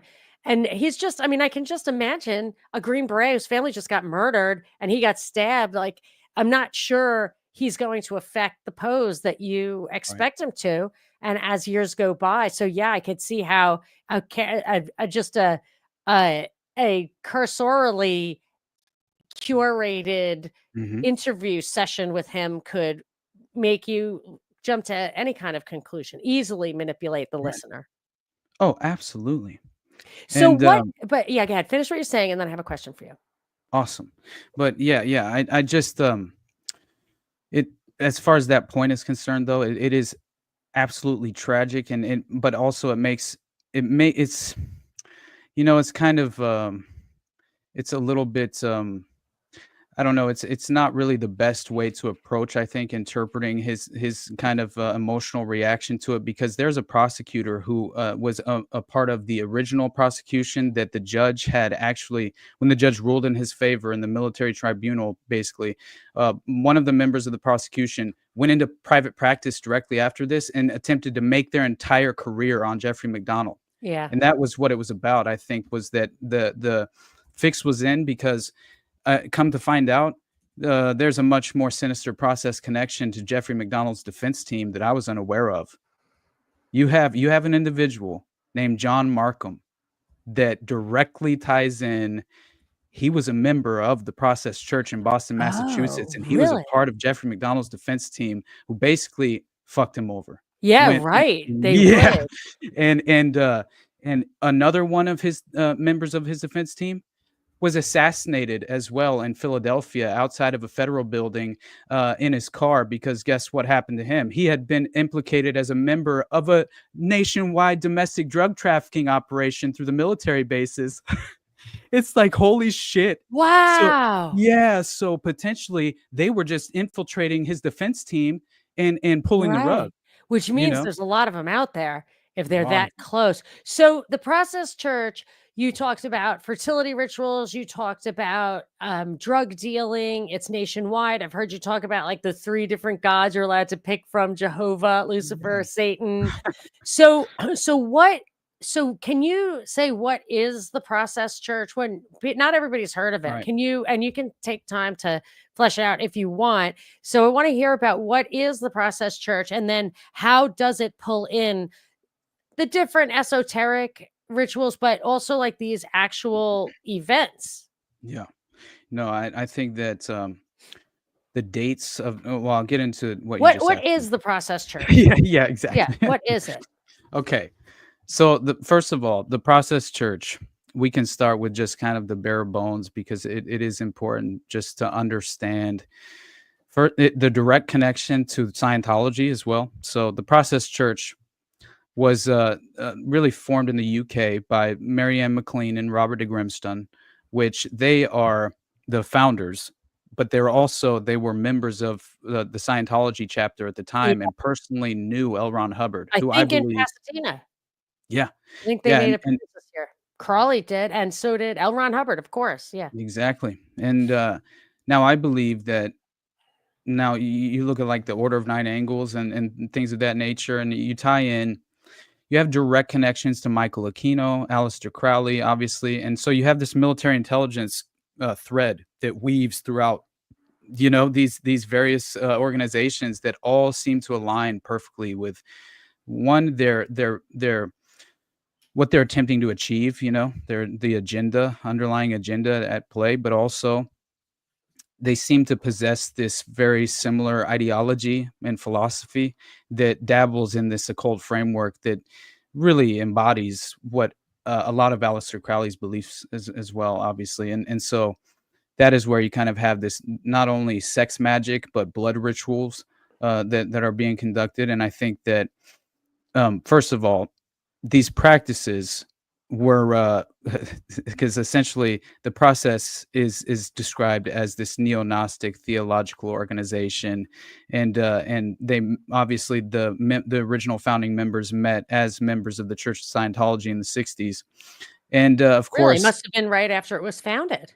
yeah, yeah, it Wow. was because it was in the early 60s as well, and so that was another reason why I think that there's a direct tie-in with intelligence, because I think L. Ron Hubbard was an intelligence asset, if not an agent in general, because I believe Aleister Crowley is connected, 100% been outed as an MI6 or an Yeah. MI5 operative. So it's like uh, dealing in MI6 it would be. You okay. think he Well, was I thought it MI5? was MI5 at the time. I I don't think remember. MI5 is the internal one and MI6 is the Okay. external Okay. one, but it Okay. doesn't mean that he wasn't in one or the other. Yeah, I can't remember, but definitely he was I think, directly involved with intelligence, and I think that's where a lot of these esoteric occult ideologies Wow. they kind of stem from. Understand there's a neo-pagan historical context to a lot of this, right? Because again, like studying the OTS, the Order of the Solar Temple, it's another kind of, but it's like a Neo-Templar organization, and people don't realize there was like this moment of this Templar Renaissance that occurred, and I think a lot of these ideas, like the Rosicrucian Order, and so many of these ideologies overlap. They're overlapping, and so these organizations are truly just offshoots of each other in many ways that may embrace different aspects and prioritize different ideas within their philosophy, but they still inevitably sort of pursue the same kind of you know, esoteric principles. Do you So, think they like Aleister Crowley, for example, believed, called himself the Great Beast or something like that? mm, You think this is a big question I have always about this stuff. Do you think the people at the top, and you even look at Bohemian Grove and stuff, do you think the people at the top believe these rituals have other dimensional power, or do they believe because they have power? They definitely have power. You could just yeah, they have psychological power over the people that you're superior in that organization. And the underlings, of course, are doing it for their power. Whether who at what level do people believe they are summoning interdimensional power, and at what level do they know or believe that they're just getting earthly power, right, right. I in your opinion? honestly, I think, you know, I think at the more the leadership level, it inevitably becomes if not inherently from the beginning, from the outset, it almost seems as if it's really more of a controlling mechanism in many Yeah. ways. Although I do believe that there's legitimate, as far as the individuals do believe in a lot of this, as far as just I do think that there is certainly like members of the leadership that do actually practice this and wholeheartedly believe in the Yeah. ideology, but it's still like it's hard to kind of gauge at the individual level. Well, I mean at the group level, more so, because individually they kind of practice these things differently. So it's like I don't know, whenever I look at it matters, I think, the level of commitment to, if they're actually pursuing like targeted assassinations, they're legitimately convincing the members that they are like committing the ultimate sacrifice. In Maury Terry's book, for example, with David Yeah. Berkowitz and the Divine 22 Disciples of They're Hell, doing it. Yeah, for sure. they're doing it on Oh, behalf of this yeah. overarching organization, but it's almost as if they've been theologically convinced that, you know, um, Yeah. it's very interesting. Berkowitz makes you think that he was conjuring the devil, and now Oh yeah. he's son of hope. Like, I believe his Christian conversion for sure. Oh, Like, he I think mentioned he's Moloch too. just walking around with, like, talismans of crosses and the Oh, yeah. Bible and stuff just to fucking protect himself because he saw that get real. So, Well, when it does seem like, I mean, why would you worship the devil if you I don't know. I feel like they do believe it's real, and it kind of feels like it's real because it feels like Mhm. there's real, uh, real evil in the world. Oh, So, absolutely. and how does that? So, I was always wondering about the connection. Berkowitz doesn't point to it.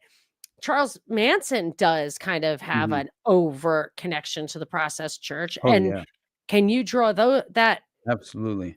Will Yeah, you so think that's true? Manson Yeah. yeah, I think he had direct connection to them when he was at his time, near the Haight-Ashbury on Cole Street, when he was living on Cole Street because the Right near Process Jolly Church. West's clinic. Exactly.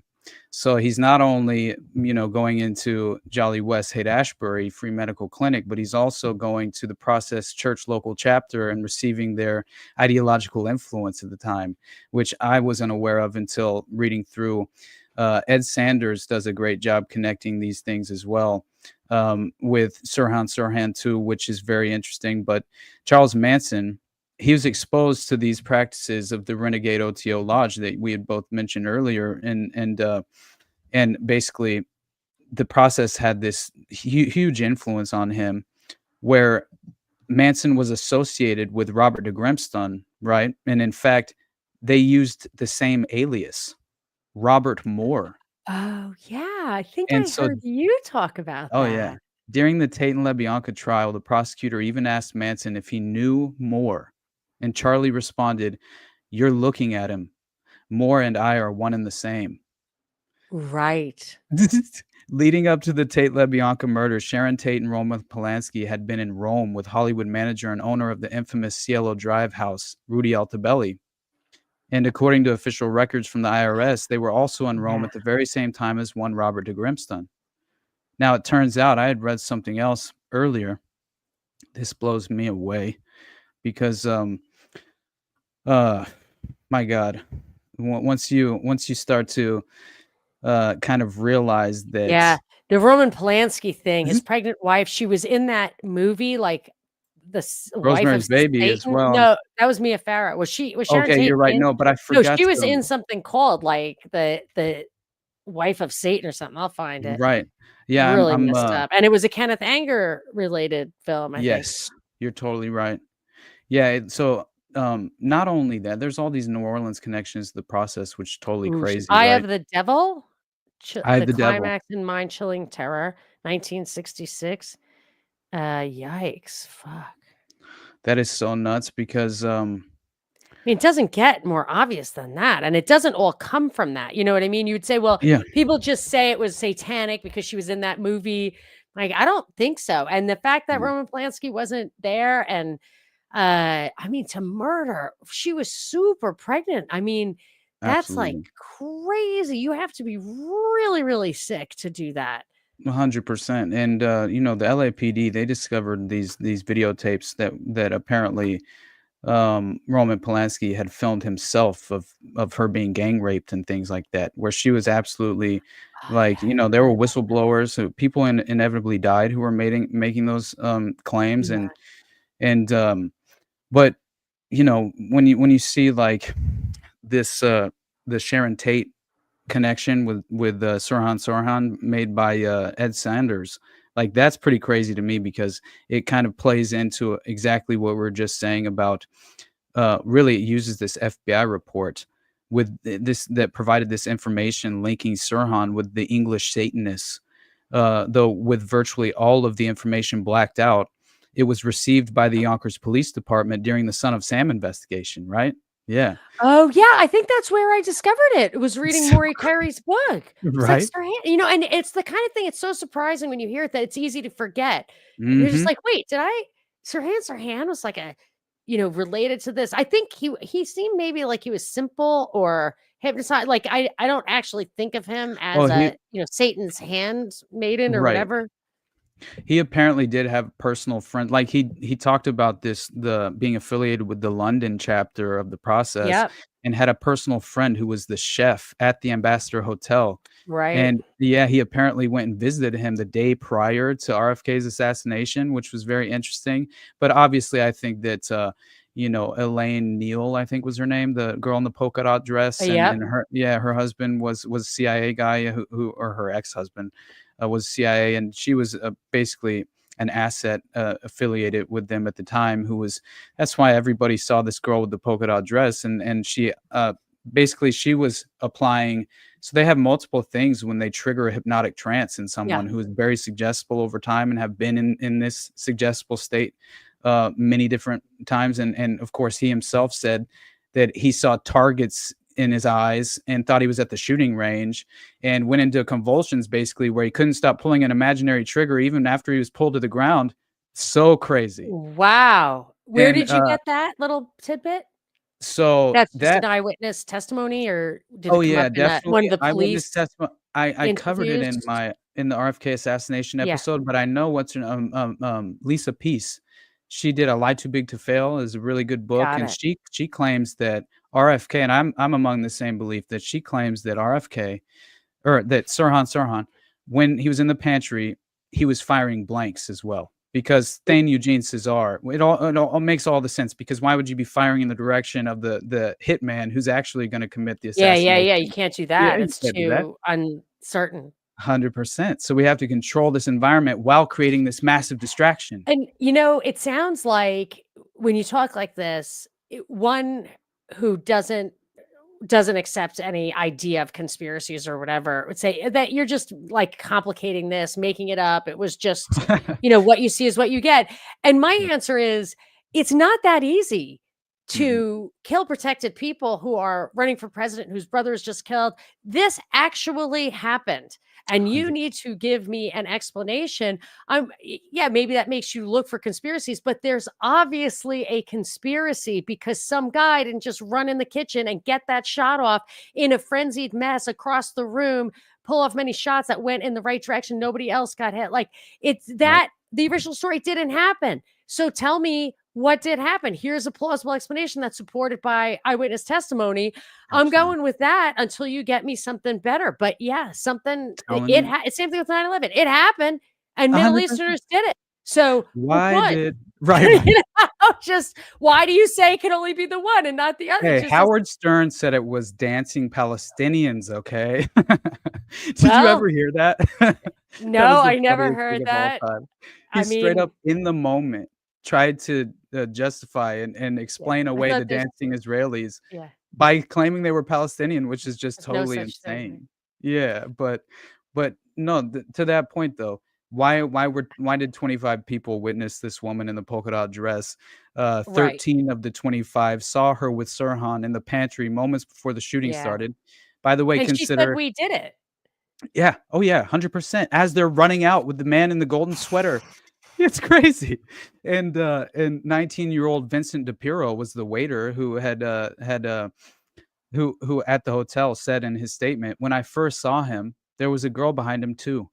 He described her as Yeah. shapely between the ages of 20 and 25 and wearing a polka dot dress." No way. Yeah. Yeah, I An mean, that's elderly that. couple, they were interviewed by Sergeant Paul Sharaga, and they told him that they were on the embassy room balcony when a young couple, early 20s, came running from the direction of the embassy room shouting, "We shot him, we shot him." George Green, another witness, he says he saw a girl in a polka dot dress flee the scene with a man after the shooting. Sandra Serrano, this was an interesting one because she was the one who was like basically berated, and under a lie detector test, like they essentially forced her to change her statement. And she had the most detailed eyewitness account. She said it was a very hot night, so she had stepped out onto an external staircase around 11:30 p.m. to get some air. Around 5 minutes later, she saw one woman and two young men walking up the stairs toward her. She even noticed that one of the men, assumed to be Sirhan, needed a haircut. The other man was in a gold sweater, and the woman was wearing a white dress with black polka dots. They passed her and went into the embassy room, and Sandra quickly forgot them. Maybe 30 minutes later, the girl in the polka dot dress rushed back to the staircase, basically stepping onto Sandra, who told the detectives the woman said, "We've shot him. We've shot him." Sandra responded, "Who did you shoot?" And the woman said, "We shot Senator Kennedy." And she came running down the stairs, and the boy in the gold sweater came running down after her. Sirhan, of course, had been very cooperative leading up to his trial in 1969.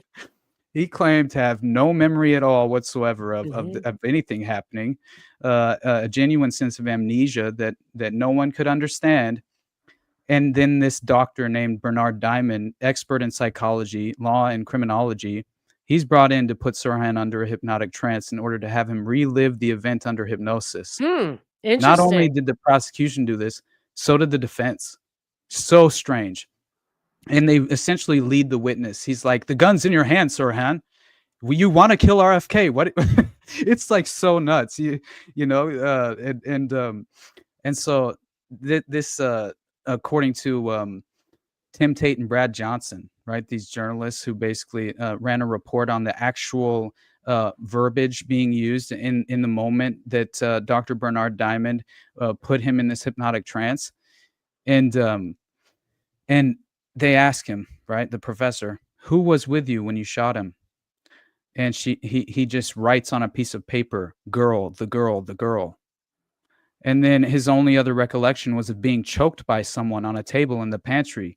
This had indeed taken place. One of the men escorting Kennedy had grabbed him in a headlock to try and stop him pumping out more bullets.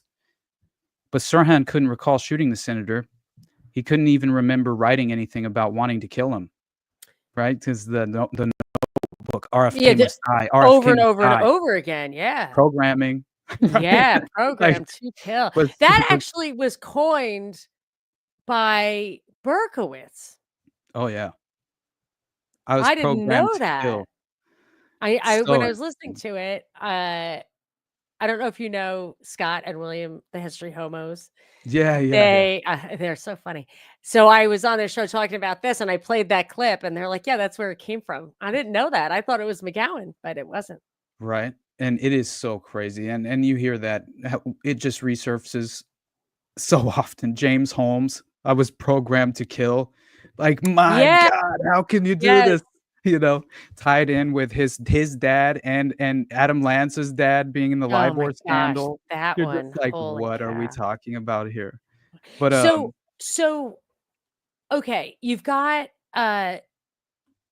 so is the Process Church, because there's a lot of different entities, and the way you talked about it yes. was like the Jehovah thing, the Lucifer thing, the Satan thing, and I like the way you put it, like the Jehovah thing or the kind of I'm gonna say control freak elements, like you're saying the neat and clean. The Luciferians are do what thou wilt, and the Satanists are Mhm. the mutilators, the real sickos. Yeah. So there's the Process Church, but there are so many other entities that seem to push occult stuff, or if you dig in, you're going to find that occult stuff. Are there arms? Is the Process the assassin arm? Is it the killer thing? It's the Satan one, not the Luciferian one? Or It how do almost you seems think of it? like the managing organization of the overall philosophy of how Okay, the offshoots of the process really got it. conduct themselves. So the Got it. process, they kind of show themselves in Right. the process, in almost like the facilitation of the cover up, because you see like the individual process members show up uh, during the Manson trial, right? And they're talking to Bugliosi. It's so strange. Like these two members Yeah. yeah, I know Bugliosi's a piece of shit, but Bomb. I'm just yeah, I absolutely. have his book, but like I have a whole Kennedy shelf over there, and his Uh-huh. book is like I put it behind where you can't even see it. It's so huge though. It's like I love hard it. to hide it. Oh my gosh.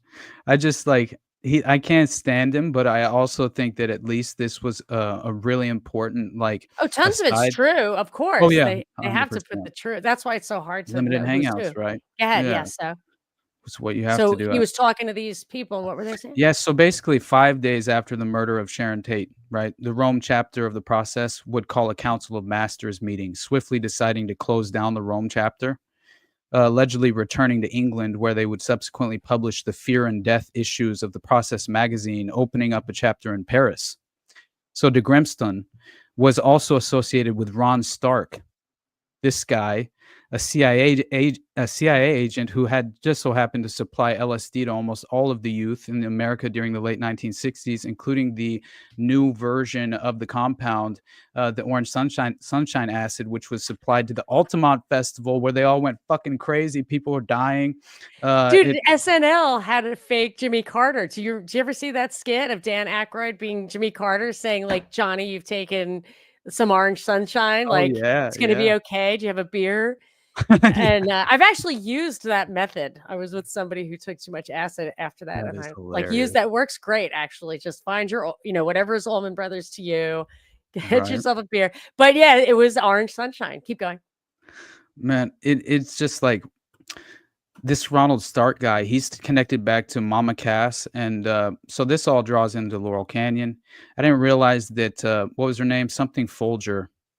Abigail. Abigail Folger, she's completely directly tied into this network. She knew Manson, and Manson 2 was the other guy. They called him Manson 2, Bill Metzger, who everybody thinks is Yeah, the isn't that like Zodiac Doris killer. Day's son?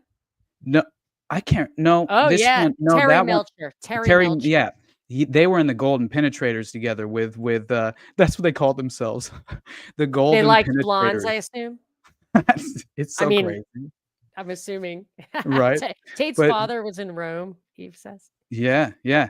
No, man, that's so crazy because let me finish this final Yeah, point go. on Sure. the just as far as like this connection to members of the process meeting with Bugliosi's prosecution team, and then I'll point that out as well because it is totally nuts. Yeah, it's all Gladio, man. That's what I'm beginning to believe. Like I'm starting to think that, and you read Paul Williams' book, The Unholy Alliance, and you begin to believe that potentially Gladio, that the CIA was it was founded. The timing of it all is so very strange. The Vatican Bank, the CIA, being essentially founded off of course, the back of the OSS, but and there was another organization that was like in between the two of before the CIA was developed. But it almost seems as if the CIA was sort of developed to manage the Gladio networks that were very much in play. Oh, that sounds right. Yeah. It feels that way, especially you connect it directly to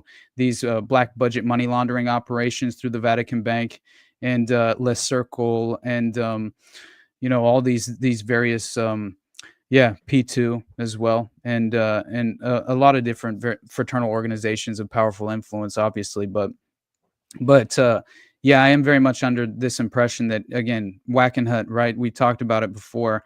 They pop up in all these various Gladio countries Oh, of yeah. The right. We Wagon Hut where they were using the Cabashon Indian reservations Cabazon, to do stuff that was against federal law. Really so screwed up stuff out of that Danny Casolaro mhm. book. Wow. And I then it mean, turns into G4S Solutions, and we have Omar Mateen directly connected, right before he commits the oh, Pulse night Pulse. shooting. Yeah, Yeah. which is Wow. so crazy because I didn't know about that.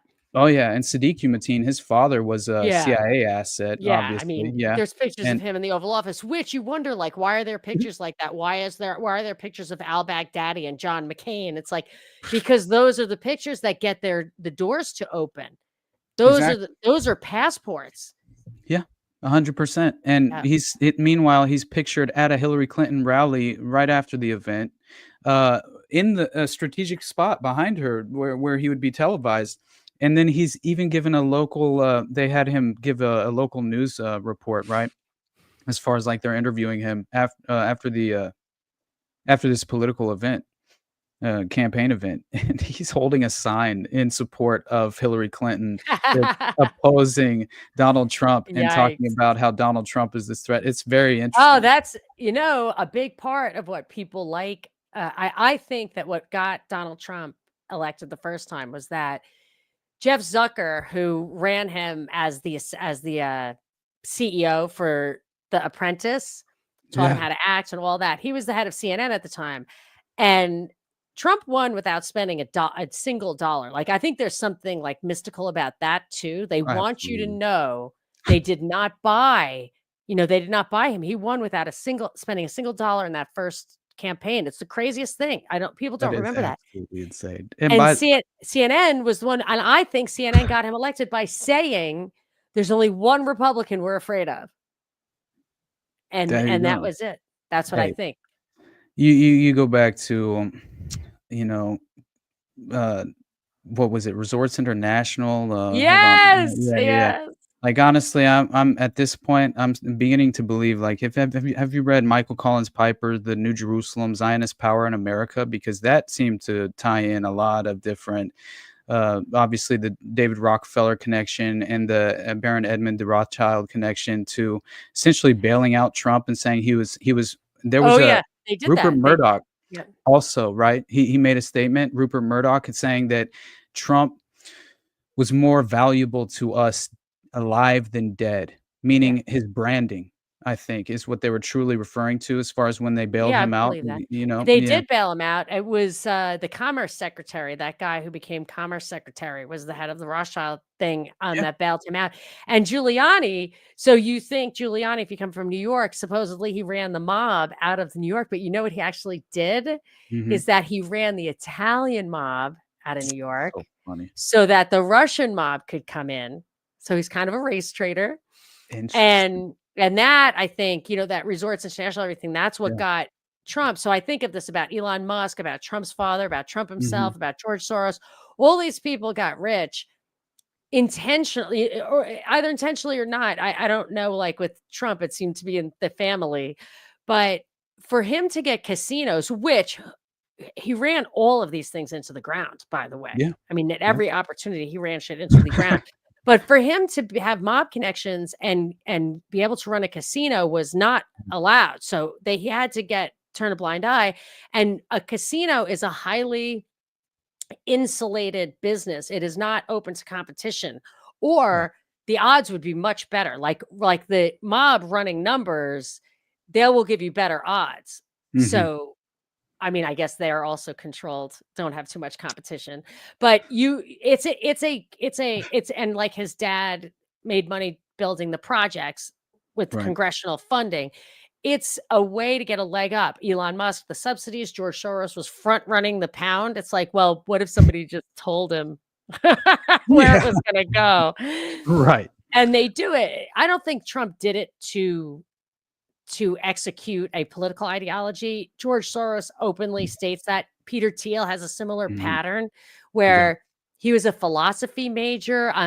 Mark Zuckerberg was a classics major. And I always think those guys, they memorize a lot. They're going to be Right. good face jobs for you. They're going to be good at saying what you want them to say out in the world, especially if they're a little bit stiff in their delivery. You don't have to super act, although Elon Musk is obviously a fantastic actor.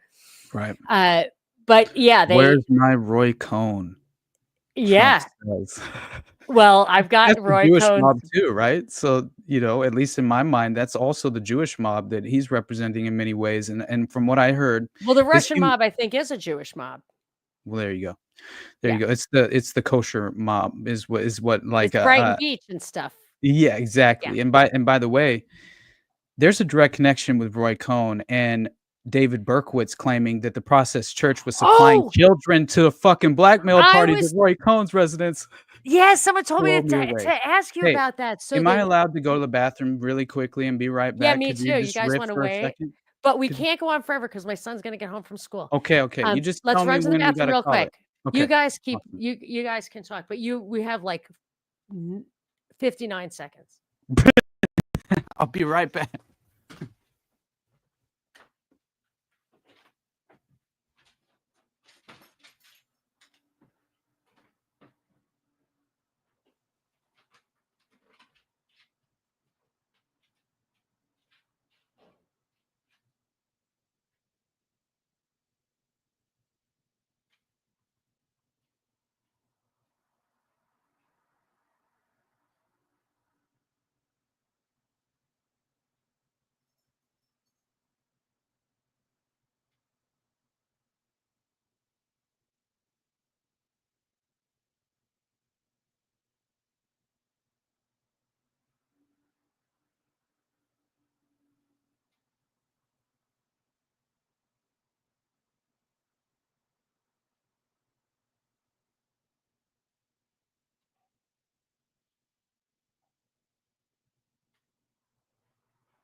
Arturo.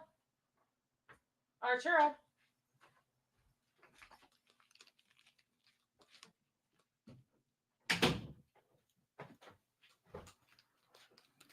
So how long was that? Was it 59 seconds? I don't know.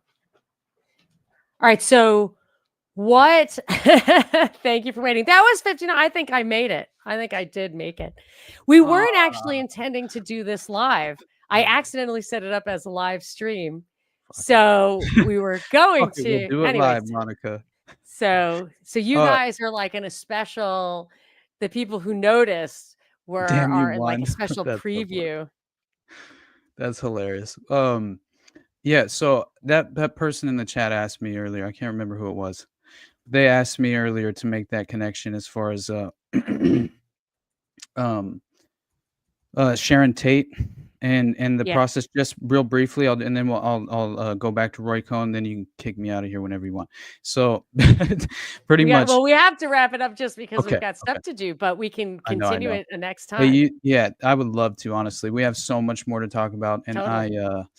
yeah, I of We course probably rambled need on. to pick fewer than 10 topics for the next one. We could probably just pick one. So yeah, But exactly. yeah, I mean, It I would didn't be even better see for Jeffrey McDonald's coming. Like that was really, really out there. But so that's such a fascinating story. Okay, so finish your thing true. about finish Cool. whatever you got to finish. So basically, this is so crazy, and Ed Sanders also is responsible, at least partially, for making this connection. Was that essentially, there were some cellmates that say that Manson planned, obviously he had met members of the process in prison, which I found interesting. And of course, if you know the story of Danny Trejo saying that he missed his calling, and that as far as Manson did, and that when he met Charles Manson in lockup in LA County, that he put him and his buddies through a hypnotic trance, and that he made them feel as if they had just taken a huge dose of heroin because they were all heroin addicts. Wow. Yes, and he said he missed his calling. That guy should be a professional hypnotist. Yeah, I mean, that would be a handy trick. I've That blew seen me I've away. seen heroin addicts trying to kick the habit and their vitamin sweats and they are Mhm. clawing at the door. Right? Yeah. Yeah, Just that's that nice. was so crazy to See, hear why Danny can't Trejo they say that. use their sick fascination with manipulating psyches for good? Right, exactly. It's because having junkies around is important to them. They need the junkies around. They Mhm. can't not have the junkies around. So, Right, and of course, Manson wasn't even taking, half the dose, most of it he wouldn't even take at all, and he would just kind of usher them through their trips while he would give them, like, heroic doses, oh right? yeah, that's like Bill Cosby. I mean, I'm not saying Mhm. Bill Cosby's a good guy. I'm saying he didn't even drink. He had Quaaludes, and the difference is people were taking them voluntarily. They weren't roofies, but he knew he was keeping his wits about him, and they, and that was his advantage.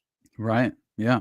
Well, it looks like, um, apparently you have, this interesting connection as far as Roman Polanski and Sharon Tate with this process church, obviously with Ed Sanders claiming that, you know, really they kind of arrived in the area at the same time, which is another thing that I found interesting about like tracking the process, because Detective James Rothstein has done a lot of really great work on this. He's a former New York police detective who was really tasked with investigating child sex trafficking and child pornography as well at the time.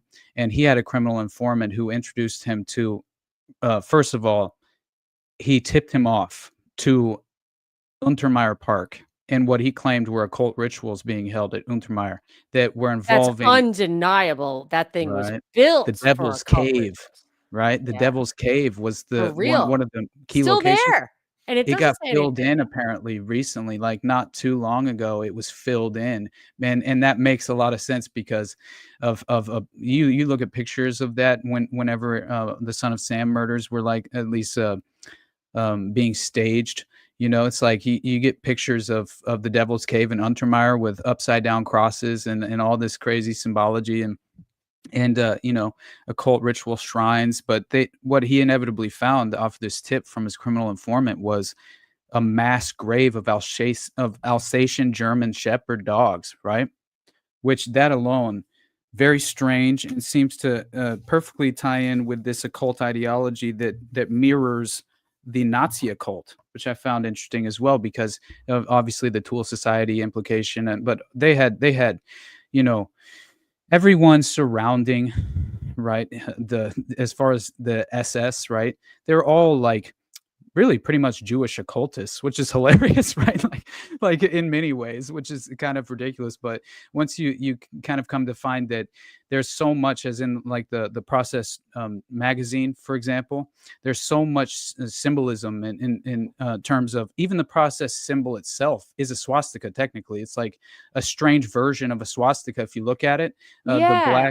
The black Process symbol, it's very much a swastika Oh, in yes, I nature. saw that in one of your thumbnails, Hmm. and I had to look twice to see if it was, yeah.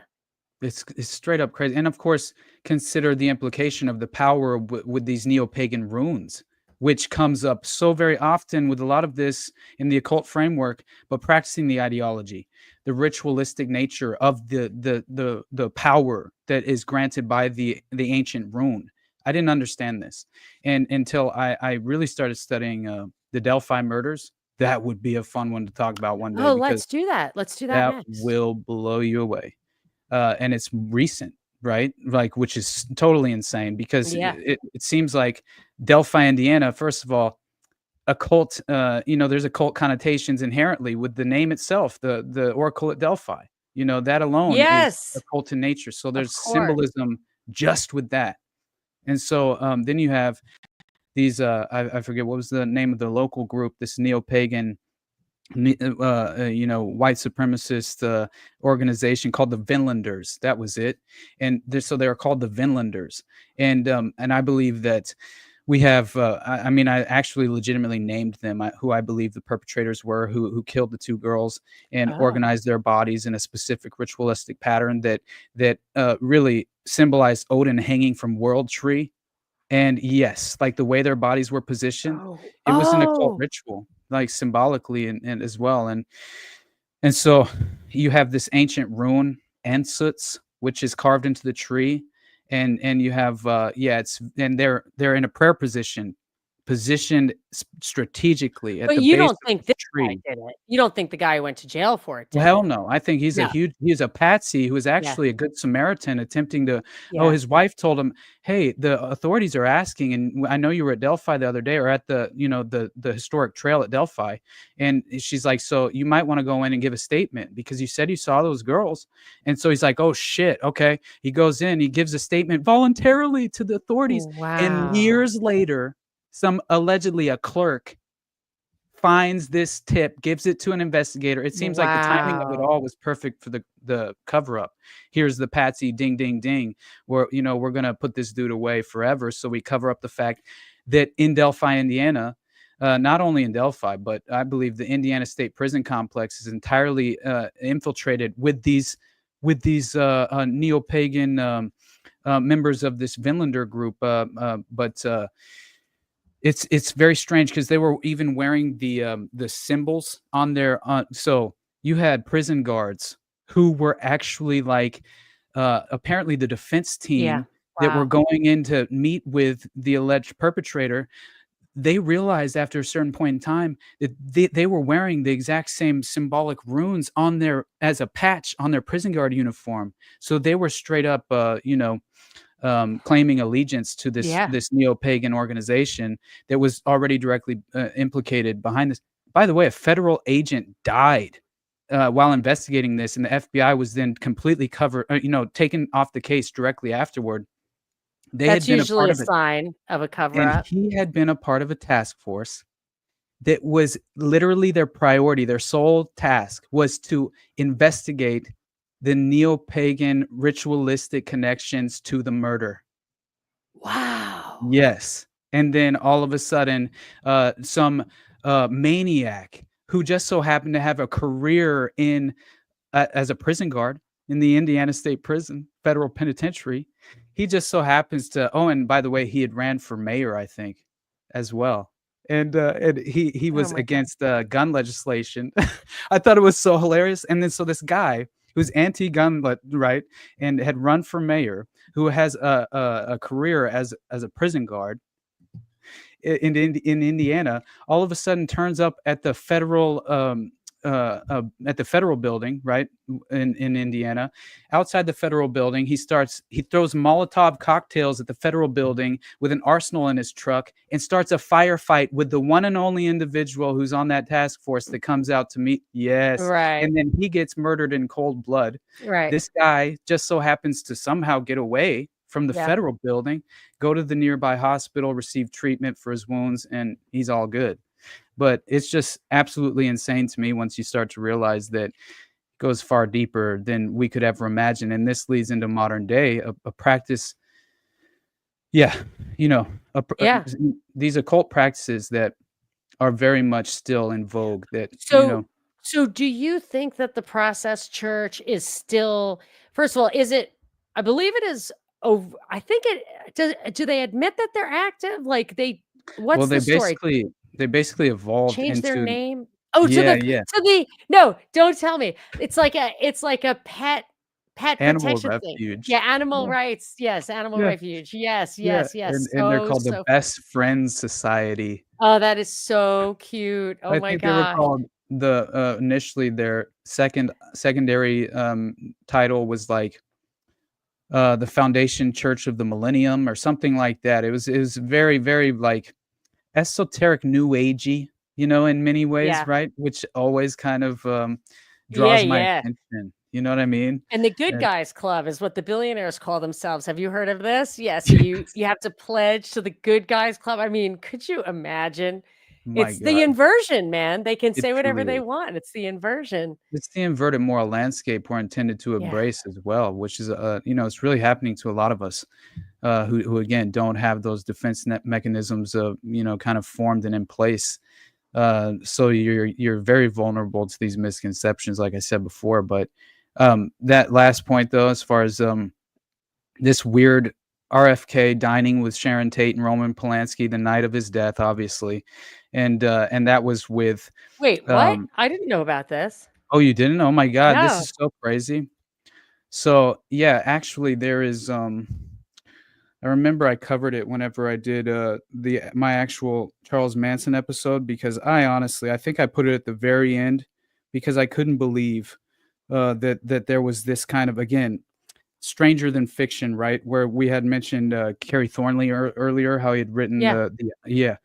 Oh my God, it's basically the exact same story. I was trying to find it because it was such an early episode. This Episode is 6 was crazy. the I'm one that I just did. seeing a little blurb that says, Go Rightly's book, which I have, says that allegedly on the night before Robert Kennedy's assassination, Oh, this June is so 5th, crazy. 1968, RFK had dinner with John Frankenheimer, and who is the The Manchurian Manchurian candidate, Candidate. Roman What? Polanski, and his wife Sharon. And his technical advisor was one William Bryan, a hypnotist who, Boom. etc. Charles Manson, like Ronald Stark, was a huge fan of Robert Heinlein, who definitely was some kind of CIA. But 100%. let me just ask you. So if Roman Polanski was in town the night before, did he leave that day? Because Roman Polanski was not in LA the day that it happened. Right, I know. So he Yeah, must have just left right away. he had to have, you would think, but it's I know what was it? The hold on, I'm looking for, oh yeah, here it is. So basically, I just always found, like, obviously that connection to the Manchurian Candidate is like extraordinary as far as just being very strange, leading up to obviously, it was the RFK assassination. That was the one I was thinking of, because basically I had forgotten that there were essentially Sirhan was at the event as well, which I found very strange. But so again, you have hold on, there's media world. I'm trying to find the exact reference. Here it is. The Manchurian Candidate, obviously, written by Richard Condon. So basically, yeah, here we go. So obviously, the John Frankenheimer Manchurian Candidate adaptation of the film, released October 24th, 62, with the story of a covert communist plot to kill the president, obviously. Now, Frankenheimer had originally sought out JFK's approval of the film due to the heightened state of the political climate in America at the time. Jack urged him to follow through with the project anyway. By November 22nd, 1963, he's obviously dead, and the film was pulled out of circulation until 1987, almost 25 years later. According to Peter Levenda, author of Sinister Forces, 5 years later in 68, Frankenheimer is giving a dinner party for Robert Kennedy. Attending the dinner party is Robert Kennedy, 4 of his children, and his wife, as well as Sharon Tate and Roman Polanski. Within 24 hours, Bobby Kennedy would be assassinated. Okay, and it was a year later that Sharon Tate was assassinated in August Summer of 69. 69. Yeah. Exactly. The death nail in the summer of love, right? Essentially kind of hijacking that, Yeah. right? Honestly, like it's so sickening once you realize like that very prominent footprint that leads to Laurel Canyon and Lookout Mountain Laboratory, and that Oh really my the gosh, I've creation got of the that. cancer, right? Weird scenes inside the canyon. All right, so well, I think that's a good like introduction to the network of this stuff, and it does come right down to I mean, it really like so many events, especially these brutal murders, are Yeah. related, can be traced to particular names and people, and to the Process Church. I mean, there are people whose names are certainly Grimston's. They have associations with these people, and brutal murders are not something that if you are in connection with people who do brutal murders, I would say Mhm. there's a connection. You know what I mean? It's not a Right. coincidence. It's not something that just happens. It's something that's rarely happens. So Yeah. Yeah, definitely and psych issues involved in that kind of thing, and or manipulation. I mean, right. these are this is something that you can't deny as a factor in a lot of these episodes. 100%. So, And the last thing I have to say yeah, really is just because I promised that person the Sharon Tate point, but yeah, really I think it's just like mostly it's important to know that, and this is in the family, yes. that this was mentioned, that Sharon Tate was initiated into witchcraft by a disciple of Aleister Crowley, right? Who this was a technical advisor on the set of the horror movie she made in London. 13 or whatever it was called. And that, yeah, and that Yeah. San Francisco, and by the way, that San Francisco Satanist Anton LaVey played the role of the devil in Rosemary's Baby, which I had no Oh, did understanding of he this. really? That's this claim from the family, which I have makes some sense. of these books I got when I was reading Ultimate Evil, The Anatomy of Mhm. Witchcraft, which was the book Oh, that yeah. was written in the margin, The Shadow over Santa Susanna, one of the few Oh books I my god. accidentally way overpaid for because it was autographed, but not to Oh. me, although it has his fingerprint in it. I don't know if that's his. Holy shit. That could have value. Anyway, very weird, and, I have to go back. This is Black Magic, Mind Control, and the Manson Family Mythos. This Adam Go Rightly. Have you Oh, spoken to so him? I that think guy? Isaac I've Weishaupt heard. spoke to him. What's the story with him? Because some of these Yeah. sources are this guy. Yeah, Adam Go Rightly is, I think, he's one of those that you have to be very careful in accepting what he has to say, I don't even especially if want it's this. yeah. I don't like these books in my house. Oh, I know, I feel you, I understand. I Hey, don't by the like way, it. that I reminds started me of wearing a a crucifix after I bought this one. good for you because just having William on to do a solo interview, which by the way, we should do an interview on my platform at some point as well, which would be a lot of fun. We could talk about anything, I honestly, just wanna but hear what I want you to dump your data on me. But yeah, anyway, I'm keep going. down. I don't do as much firsthand research anymore. I used to, but then I was like, "Okay, I get it." Hey, we'll have a fun Fucking get it. Let's conversation. share a cocktail recipe. Right. We'll have a fun conversation either Yes, way, and yes. it'll be very constructive, I So think, but so what was the Tate thing? Was it about her dad? It was just that she yeah, was an yeah, so initiate. basically her father was Lieutenant Colonel Paul Tate. So already we have the fact that he has a career in military intelligence, by Yeah, the way. And you're right. like, "Oh, no. Hold on. Yeah. Michael Aquino, anyone?" It's like Yeah, yeah, no, now I remember something about this. Go ahead. it gets nuts. And by the way, Michael Aquino directly ties in with not only Gladio, but Phoenix, which we should mention Phoenix at least the next time we Yep. have this conversation, because very important to understand the level of torture that was involved in a lot of these Um, sophisticated mind control techniques, right? And I mean, I'm talking ugh, terrible things. So, yeah. um, but yeah, so that alone, very, very worthwhile and being aware of and skeptical of as well, because she has apparently there were these strange fascinations as far as the brother-in-law was concerned for both Satanism and military intelligence matters, which I didn't know this. And such circumstantial oddities, obviously, according to Ed Sanders, they don't take on much significance, but with upon further observation, it lends more weight to any hypothesis for investigation that might arise from these disturbing hints, which include all these process connections. So obviously we have the Sirhan, proselytizing aspect of the fact that the process headquarters as well, which had just happened to be in London, where apparently Sirhan was directly tied in with the London chapter of the process, which I didn't realize was the case. And then he started frequenting these parties with members of the process in LA.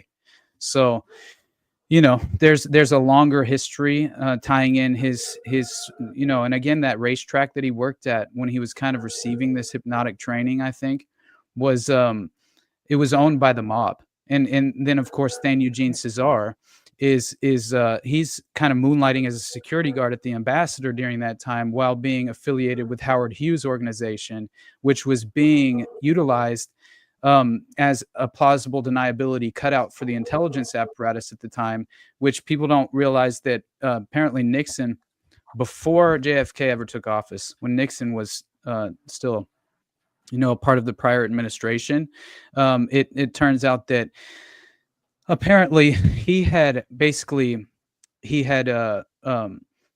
contacted Howard Hughes, and he had really just kind of like urged him to, okay, we need to utilize you in the private sector for various organizations will provide plausible deniability for the intelligence apparatus. And so Howard Hughes began to allow this with these cloak and dagger operations and domestic black sites, which were set up, which directly ties in Henry Lee Lucas, the Hand of Death cult. Oh my gosh. Yeah, Yeah. That. they- Oh, we should talk about that we at have some to. We point. have That to. is nuts It is that he absolutely. got his sentence was commuted.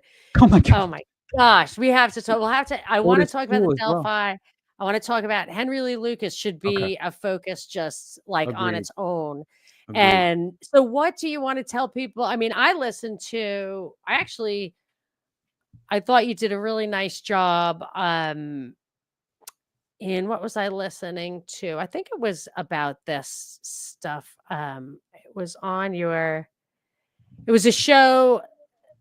Let's see. I'm going to find it. I'm going to find it because I suggest people listen to Do it. it. It was The Ultimate Evil Process Church of the Final Judgment. It's your show from, what was the date on this? 1 year ago. Yeah. Yeah, here it is. And it was really, really well laid out, like a really good intro. This is on the Underclass podcast from May 28th, 2024. I'll put the link in the Thank show you. notes. That was a great start intro to this stuff that we're talking about today. So this was kind of like 102. That was 101. And I really enjoyed that. So where do you want to direct people to listen to your stuff? All right. First of all, Monica, thank you so much. Honestly, like anytime I have an opportunity to, just kind of collaborate and have a meeting of the minds in a way, but really, I just like telling you, you mean a lot to me, just personally in my That's so great because I hear individual path. so Yeah. many people who like my show love your stuff and so have told me, oh, you're gonna love him. You guys like totally have the same way of thinking. So so Right. the feeling is mutual for sure. Kismet. Thank you so much for having me on, though. It's like genuinely, I'm ultimately forever grateful, and that is kind of like this mentality I want to. It's something that I think it helps me be just on a daily basis. I attempt to kind of remain as close to that frame of at least that mindset and personal outlook as possible. because I think honestly, just in this very moment in time, there's a true appetite for genuine authenticity, and especially if it's just kind of like I wear my heart on my sleeve, you know, People can it's sense a it. double-edged sword. I learned that in radio. They said, like, maybe not video is Yeah. so maybe that's why they're pushing us to video. The the visual is very distracting. So Mhm. TV is way more shallow. TV news, radio, people really listen to. So because I grew up in radio, it was basically for they said you cannot be insincere, people will hear it. And now and they want that, they can tell. So it is important to have that authenticity and seek the truth and absolutely never go for that black pill, but also false hope is worse than a black pill. Exactly. Yeah, And too because much that hope, no hope, inevitably. or false hope. I'd Right. rather just yeah, it's actually it's a sin not to have hope. You Ri must have hope. I agree with that, and, it's really through that very deception will inevitably you will facilitate, and usher through, honestly, your own dystopian nightmare, and so that alone is like, we have to always remain optimistic, but never can we sell out to the false hope, right? Because that Yeah. copium aspect of things is all a deception to placate the revolutionary class, at least Yes. psychologically. And one big stumbling block is that if you have totally embraced the hopium, if you really think it's same thing with Obama, like this is the exact same scenario they played out with the threatening underclass of black people who were seeing through the Democrats at finally long last. So what did they do? They they gave them the everything all at once, Mhm. and that's what they're doing with the kind of Ron Paul Republicans who were just like, I don't believe you anymore. But you can't, yeah, you can't if you have. I don't blame anybody for having been so manipulated. Just Right. don't stay committed to it. If you're starting to like see the cracks, forgive yourself, and just be Exactly. honest with yourself. Like the really the you just have to be honest. Just try to be honest with yourself. That's And it. being fooled is not a sin. It's their sin. But Exactly. but And you through have to, open-mindedness and yeah. willingness to pursue these ideas objectively, I swear this is kind of I've never felt more like on a daily basis, I pray more than ever in my life, like, and I've never been like a overtly super religious person in any way, as far as like I never like claimed to understand to have the answers, but I swear I'm at a moment where I'm embracing some sort of spiritual path that I can't quite conceptualize, but I feel like I'm going in the right direction, and I think that, like, the way I've put it before is that through objectively seeking the truth, you find God somehow, and I feel like I honestly that's been my path, and Oh yeah, I agree. Like I one of the reasons I stopped doing the propaganda report, it was just it was 6 days a week. I was working, and even on Sundays I had to do like whatever kind of paperwork stuff.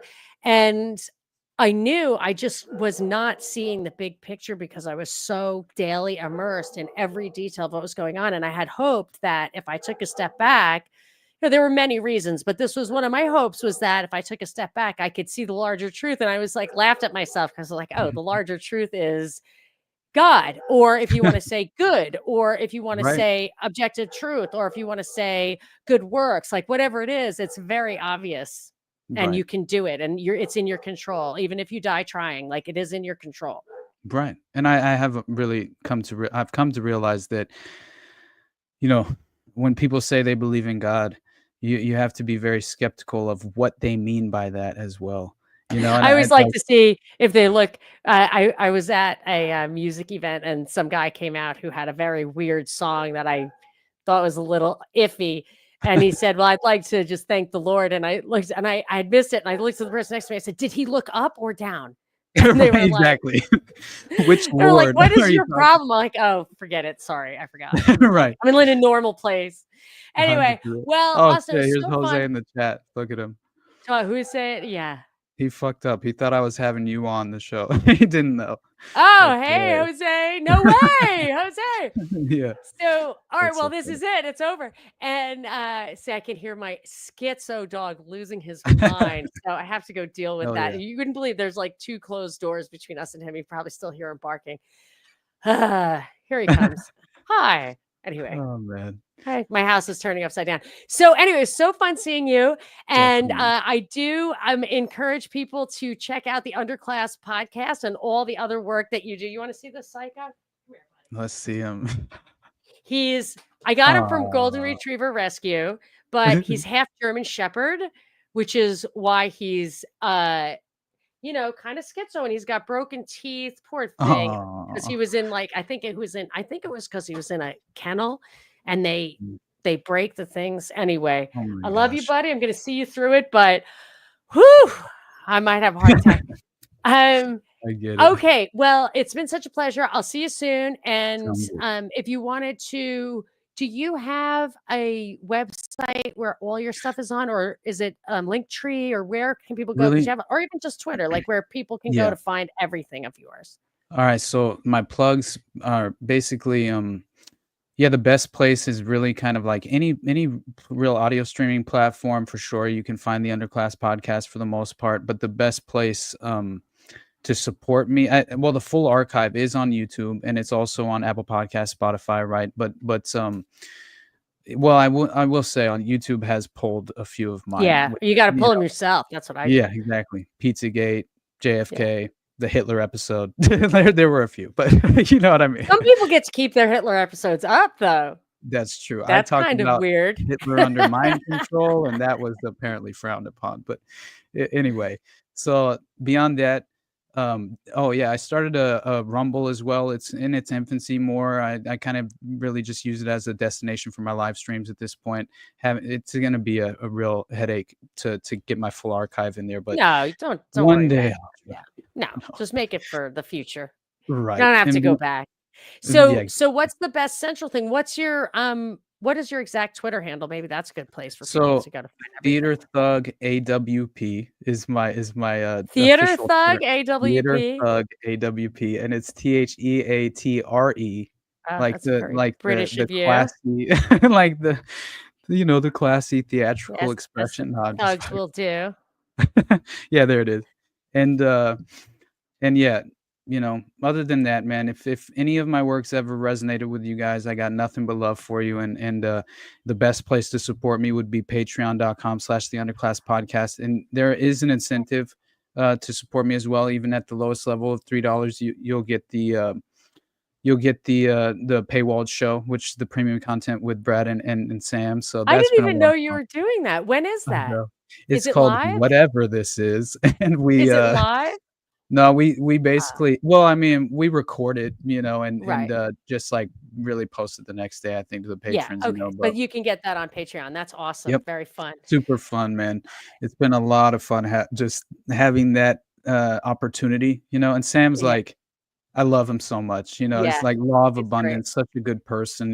Yeah, He's and you he's can always see even spotlighting when me. he's like, "Oh, I can't talk shit about that guy," like, I I really know, it's so cute, really man. can't, like, you're just like, "Sam," I mean, you can't he's just one of those few people I Mhm. just like, "You know what? It's no problem." Right. And Just then like yeah, Ron Paul. exactly. Like, I'm like, "It's just, whatever, I understand." You can't Exactly. say 9/11 was an inside job, obviously you have a job. Right. Like, it's not gonna work. But, anyway, But yeah, so beyond that, my that's my awesome. final plugs are, I'm sorry, Monica, I always forget to plug, Oh, and yeah, plug Jose away. always gives me shit too because Do it. I never remember anything. But Do it. You got the so we chance. Go for it. awesome, thank you. But we do also have a live stream that we do on Tuesdays, right, which you've been a part of, Yes. called Already Dead, that we do every Tuesday night at 9:30 Eastern time.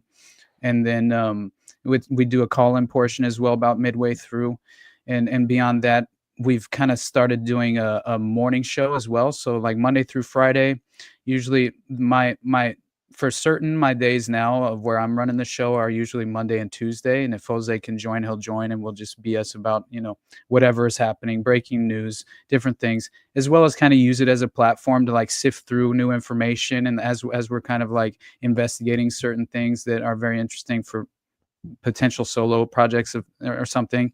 And then and that's called, we've been doing the morning dump. That's the name of that one. Yeah. But we've been having a good time with that. And beyond that, man, the Underclass podcast for sure. But nothing but love for you guys. And I'll I think I'm going on gray pilled with my buddy Jules later today. So we're probably you gonna got a talk about long some of day. this stuff. So I'm going to say goodbye, but hang on because I want to make sure I've got your recording. Thank you all for coming. I'm so glad it ended up being live. It was way more fun with you people here, and always a pleasure. Thanks for coming, Austin, and we'll see you guys soon.